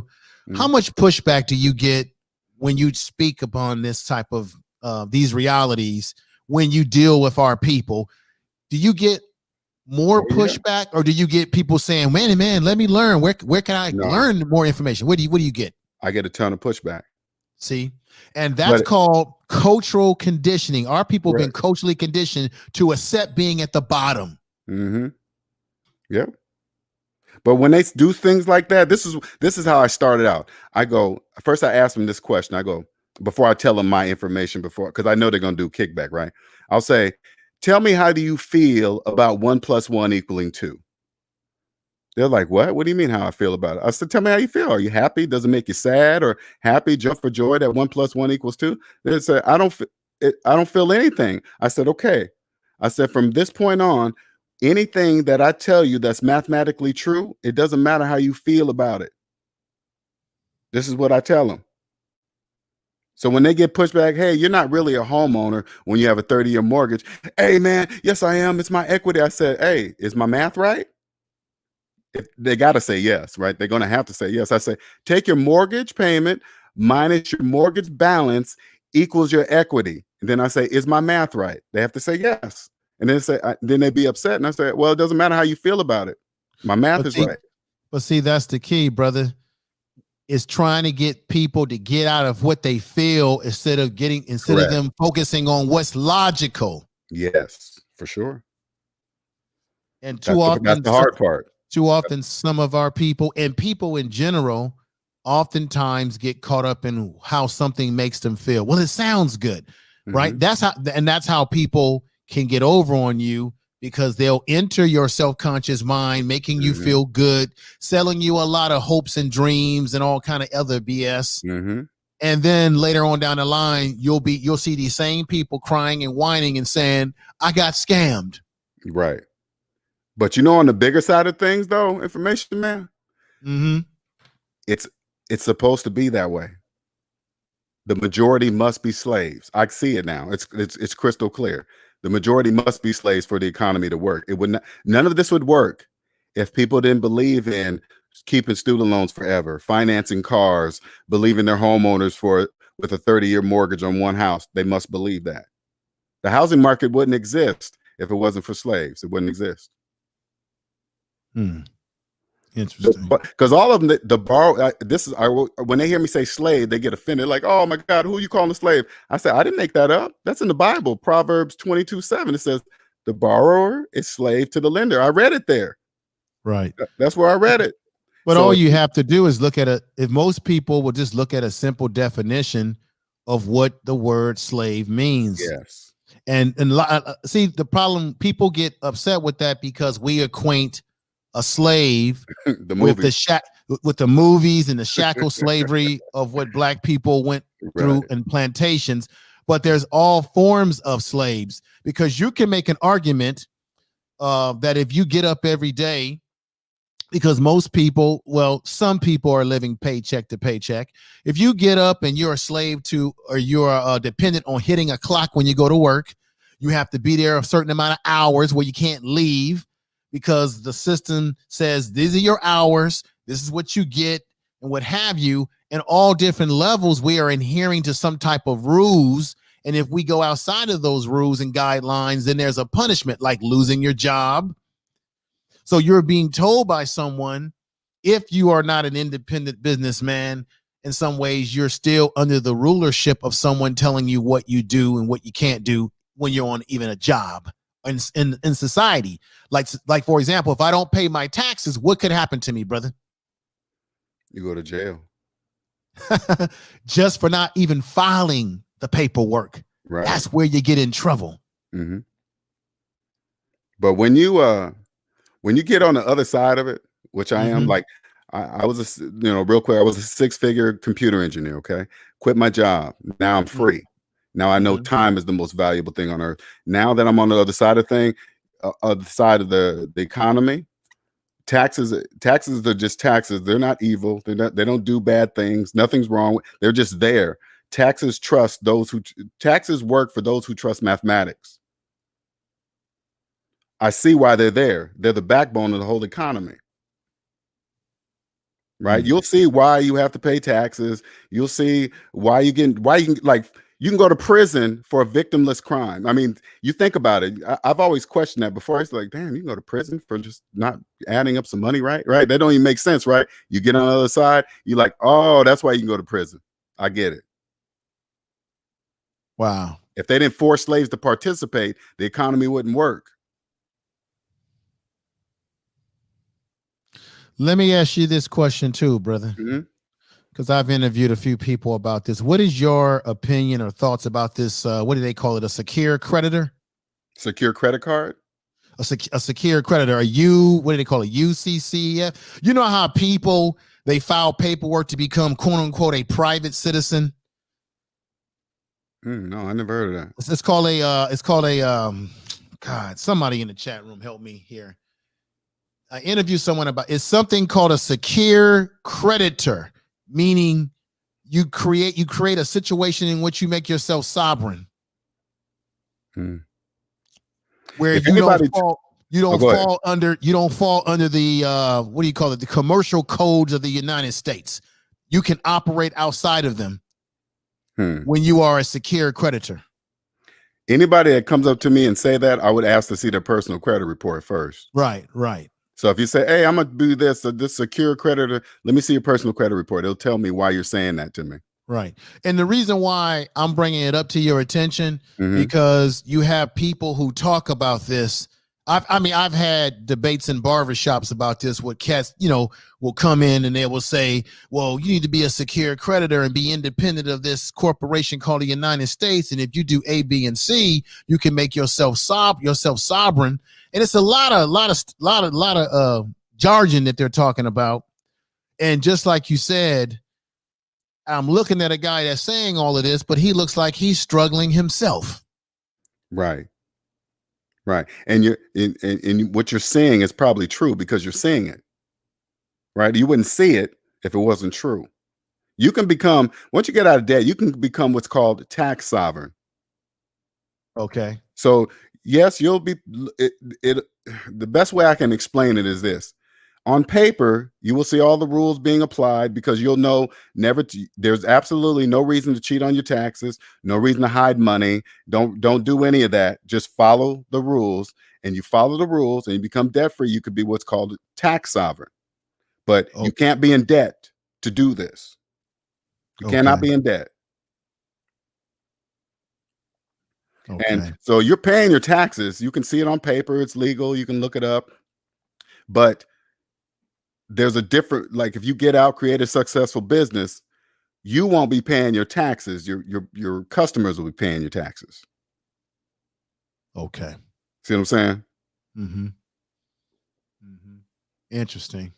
It's a whole new different. I mean, and like I said, I didn't know this type of freedom until I quit my job. So like when we were saying earlier, people, needing a job should be the biggest red flag ever. It should be that something's wrong financially in your life because you need a job. I didn't know that when I was in debt. Well, one of the things that when we look at the Black community, Mhm. And when I was growing up, it was the same thing. One of the things, and it's positive in a sense, but then, like you said, it makes you sort of still a slave. You'll hear people say, um, you know, you graduate high school, and you'll hear people want to say, go to college. Mhm. And what people do, they acquaint going to college with this automatic success that you're going to have, Correct. when in reality, it's not.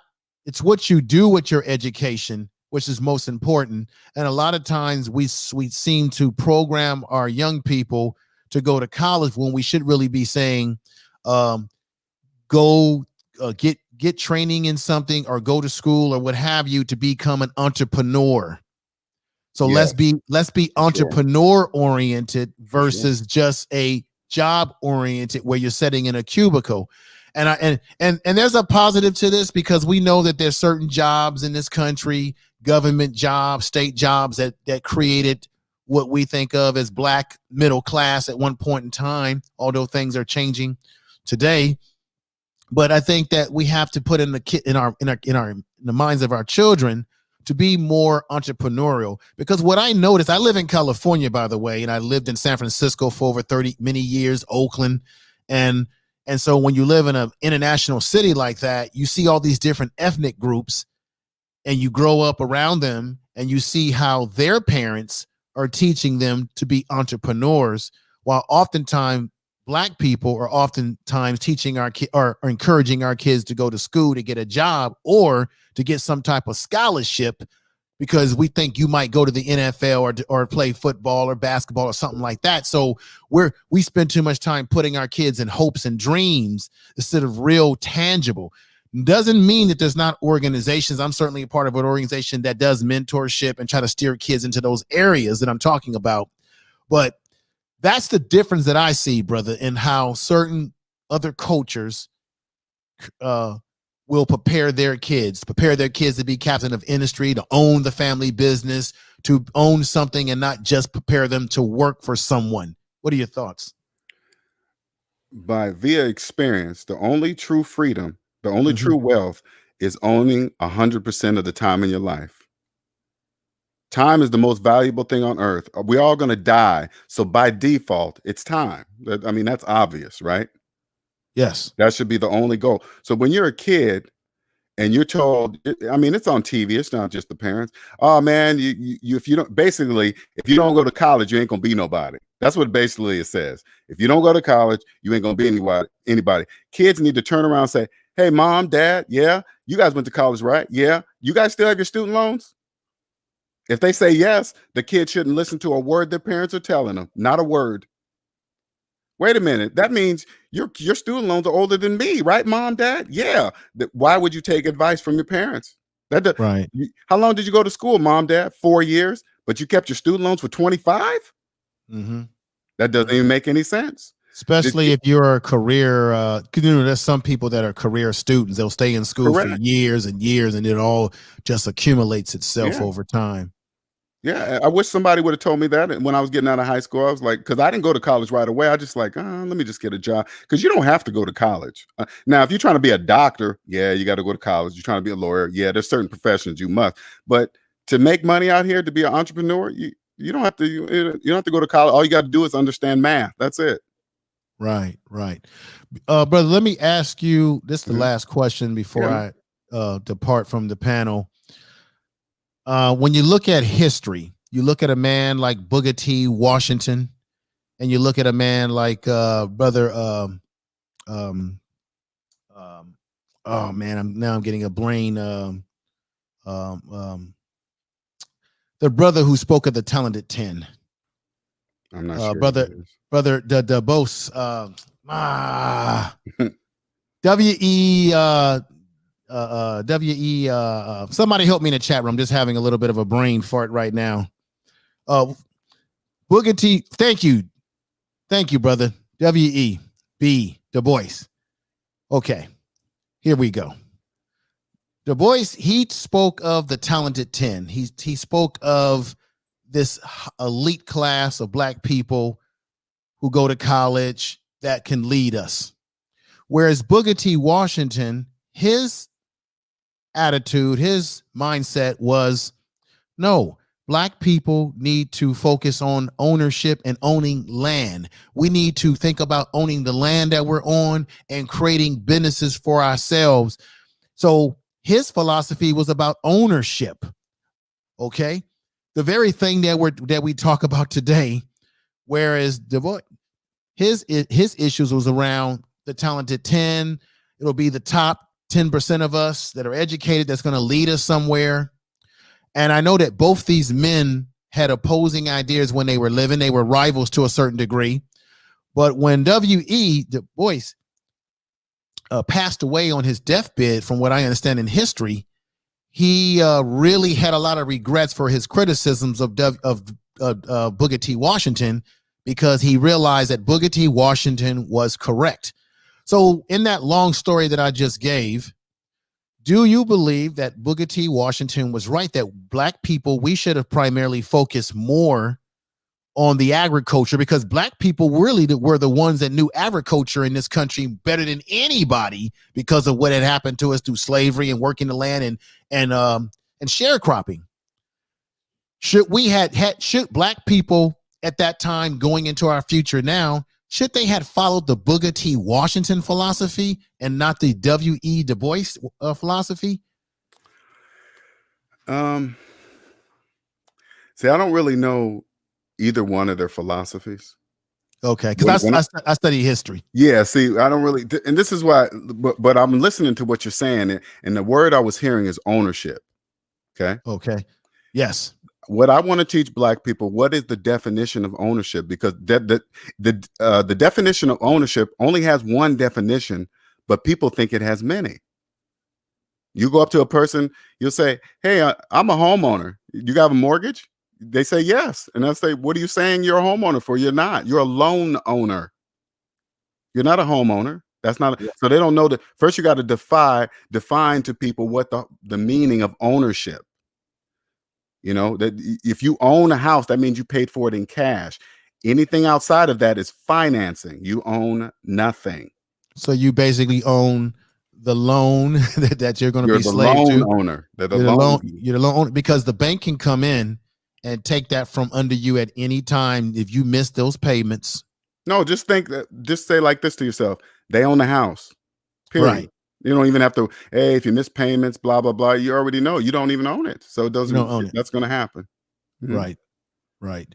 So it's still under their name. It's still in their control. You're just sort of, it's almost like someone who's leasing to own to a certain degree. It's almost like that. That's it is that.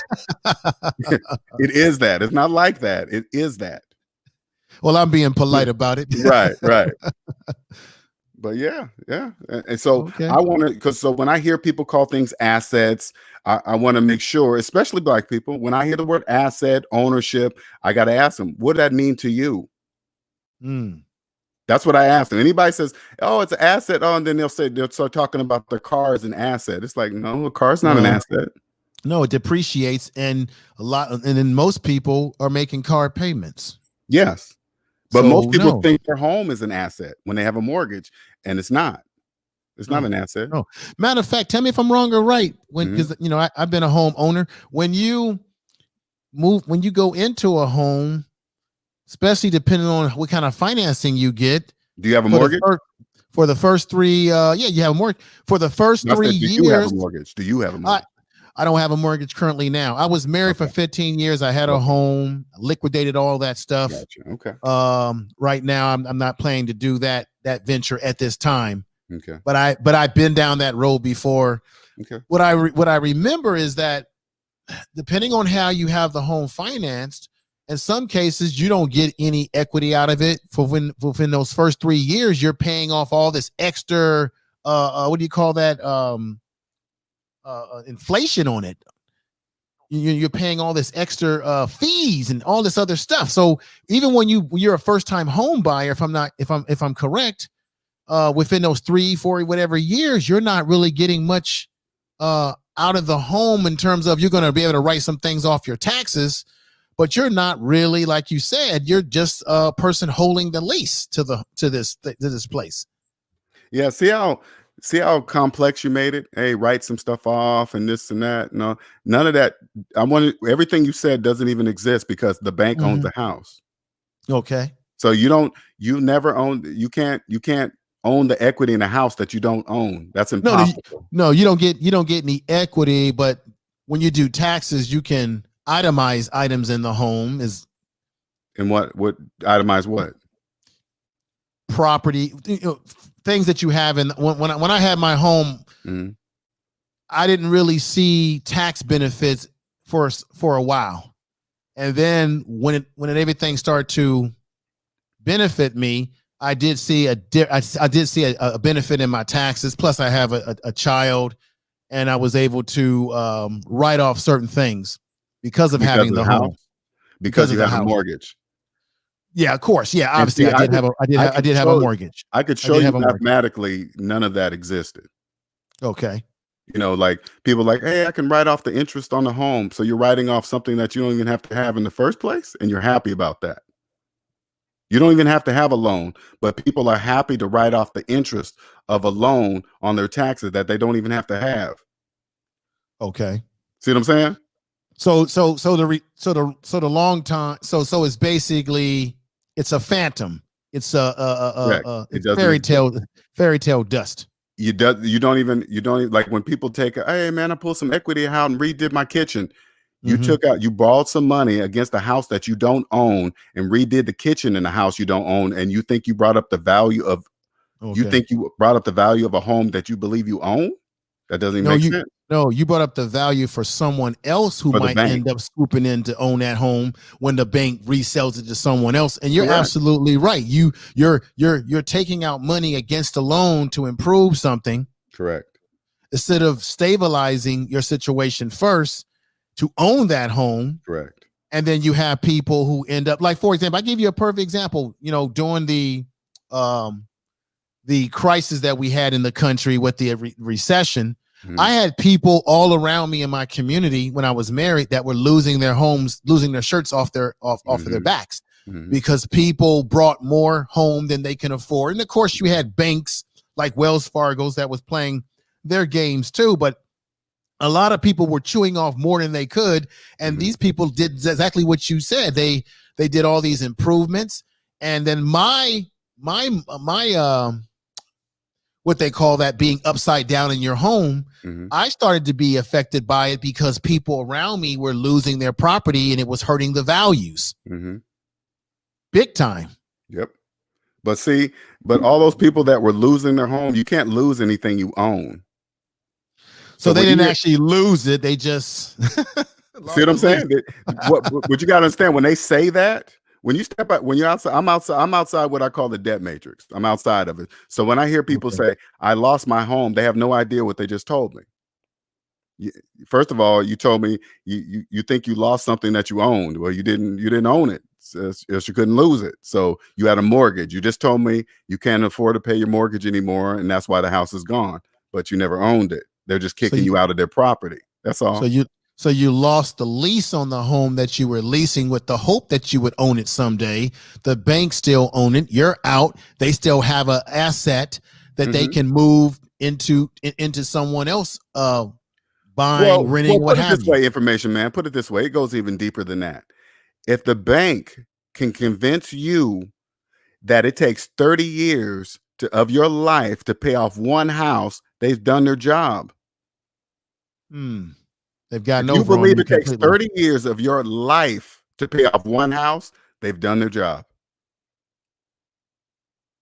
Wow. It don't take 30 years to pay off a house. No, it doesn't. Not even close. Let me ask you this. In like 5. Wow. Well, let me ask you this question. What is the technology behind when you sat down with a banker and these loan officers and the whole 9 yard, and they get you into this language of a 30-year mortgage, 15-year, 30-year mortgage and financing the A, B, and C?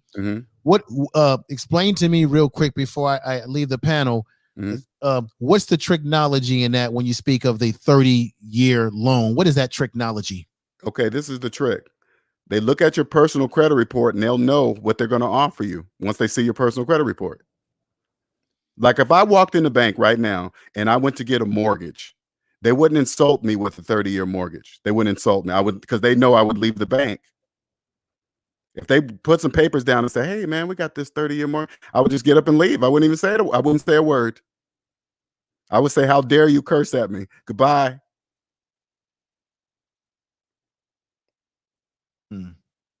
They wouldn't insult me because they would know that I'm not in debt. They would look at my credit report and say, "Oh, damn, you got zero debt? Yeah, and you got how much money in the bank? Oh, okay. Well, we know that you know." But if they got somebody walking into the bank with a 25-year-old student loan to a couple that's married, they both got 25, 20 plus, 10 plus, whatever, it doesn't matter. As long as they're paying for college longer than going to college, that's all the information the bank needs to know. And then you walk in the bank talking about you want a loan, the bank automatically knows that these people don't trust math, because if they haven't paid off a student loan in 10 to 20 years, you think they're going to pay off a house? No, they're not. Then they're going to insult them with a FHA mortgage, a subprime mortgage. They're going to insult them. The only mortgage to ever get, guess what mortgage is that, man? The best one in the United States of America. That's the only one you accept. That's it. Wow. You know, you said something that I thought was powerful, because my mother, she comes from that generation, most of my family, where everything was cash. And of course, people are become slaves to debit today. And everything that my family, my father, my uncles, you know, they all worked hard, but everything that they paid for was in cash. And my mother and my family, my father used to say this. They said, "Hey, I pay for everything in cash, so nobody can't come and take my shit. Nobody can come in here and say, 'Hey, we own this. We're taking this out.' Right. No, I'm owning everything." And there was a time in our culture where Black people operated in a cash system only, because we recognized how dangerous banks were. Remember, if you look at history, a lot of Black folks after the Great Depression, and Black folks had their money in banks, and that money got lost, as it did with many people. After that, that became the phenomena in which you had Black people in our family who began to save their money and put it underneath the sofa or the mattress in their room. And a lot of people laughed at Black people who did that, but they did that because of their experience with the banking industry at that time, when they went through the Great Depression in this country, where Black people at one point in time didn't trust banks. And Black people believed in, I'm paying for everything in cash because I don't want to owe nobody nothing. And of course, we're way far away from that as a Black economy, but it would be great if we could, because what I do personally, I always keep cash on me, because you never know when these computers and these machines that we operate off of in this country will break down. And then there's even some that will say that, well, maybe someday cash paper as we know it, which is nothing but legal tenure, United States dollar is held up by the petro. Maybe one day that won't be worth anything as we think it is. It's just paper. What are your thoughts on that? Money doesn't even exist for slaves. Okay, so when people, put it this way, when people make up oh man, the dollar's going down, the fiat currency, it's going to be worth nothing, you got to ask who's saying that to you. Anybody that talks like that, I'm gonna turn to them and say, "Let me see your personal credit report." Okay, because put it this way, this is how I prove to people that money don't exist. I say, pull $100 bill out of your pocket. All right. And they'll pull it out. I say, "See that piece of paper in your hand? It doesn't even exist. And I'm going to show you it doesn't exist. Do you have student loans?" They're going to say yes. I'll say $100 minus your student loan debt equals how much money you really have in your hand. Okay. And they're going to look puzzled. And I'm going to say, "Which one are you going to believe? Mathematics or your lying eyes?" That's it. And so now if they believe it, they'll be free. But if they believe they have the $100 in their hand, because by the way, information man, it only costs 16.9 cents to make $100 bill. Let me make sure that's clear. That's up on the government's website, right? It's not even worth 100. They're telling you it's not even worth 100, but since they scribble 100 on it, slaves believe it. Now, if they believe they have $100 bill in their hand minus the student loan debt, they believe it exists, and it doesn't. Right. I mean, they took the gold standard off the money a long time ago.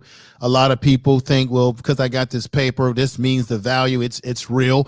But that's part of that problem, is that we live in a society where everything is judged and everything is manifest by if I can physically see something. So that's why when you ask, obviously, you know this already, when you ask them those questions, their mind is so caught up in this physical that they're not looking at what are their debts ratio, who do they owe, what kind of loans they got out. So they'll look at it as, I got this $100 in my hand, so this is real to me because I got it and I can feel this paper. But when you take that paper out of their hands and you look at their liquid worth, their debt, like you said, then you find out that, well, you're still kind of a slave in this system and you're holding up this little piece of paper, which even the government is telling you in the back of that dollar, if you read it, this is legal tenure, fool. We determine what its value is. Exactly. Not you. Slaves don't count. Slaves don't count. If you go to somebody and say, hey man, you know how much debt you're in, and they say, I don't know, they just told you they're a slave. Only slaves don't know their debt, how much debt they're in. Right. So if anybody asks you or give you any kind of financial information, anything, you don't know if they're coming from zero, because before I said, just like I said, zero starts with you. If they're giving you financial information and they're not at zero, the business of themselves is not at zero, all the financial information they're giving you is incorrect. But you said the magic word to me, which is resonating in my mind right now, which is, let me see your financial report. If a person is saying that they're going to do a service for you, then it's the old saying, if you're going to speak about it, then you should be about it. Correct. They should be a living physical example, not by word, by actual legitimate. I made a live video. I made a video of me live logging into my Credit Karma so people could see it. Okay. Because I said, have you found anybody else that's going to do this on YouTube? I guarantee you won't find nobody else that does this. And I did it so people could see what I'm talking about. Because nobody will do that. But I did, because when you're debt free, guess what, man? There's nothing to see. It's all zeros. Nothing's in there. So who cares who looks at it? Ain't nothing in there. It's blank, one sheet. Wow. Interesting, man. But you know, this has been a great conversation with you. Learned a lot from some of the perspective that you gave me some food for thought to reflect on and to take in and examine my situation too, but examine how we look at money, how we look at wealth, what is wealth, what is not wealth. And I really appreciate it. I will be emailing you. The conversation that we had on here is sort of the questions I would have for you, the information that I would definitely love my audience to hear what you're saying. So I appreciate you putting the link in the chat room and allowing me to come up and introduce myself to you and talk to you a little bit. Link in there? Did somebody post your link in there? Oh, no. I'm saying I appreciate you putting the link that you put in the chat room. Oh, gotcha. That made it possible for me to come on upstairs and have this conversation with you and introduce myself. So I appreciate that, brother. Yeah, you're welcome, man. And thank you for listening to me and coming over and just listen to the words I'm saying and decide to jump on and invite me over there, man. I really do appreciate that. Oh yeah, I appreciate you too, brother. Peace and have there's a few people in your chat room that's familiar with me. I appreciate that. Everybody have a good evening. And man, you're speaking the truth here. I appreciate it, brother. I look forward to going on your show, man. I'm excited about it. Oh yeah, brother. I'll send you the email and we'll set it up one of these weekends coming up that fits yours. Now, are you in the West Coast or the East Coast? South Carolina. Yeah, that's very important so that I can understand the time zones that work for you. I just moved from Seattle, so now I'm on East Coast time now. Oh wow, the great Northwest. I've been up there a few times. Okay, brother. Yeah. Well, I'm in Northern California. Oh, okay. So I'll send you a message at some point in time, and we'll fit a time that works for your schedule, and we'll get it going. I appreciate your time, brother. Cool, man. Thank you. All right, peace. Take care. All right, later. Oh, that was cool, man. What's up, Denzel? I see you in the house, all snuck in here. I was just over at his channel not too long ago. Left him a comment. So I hope you're doing well, Denzel.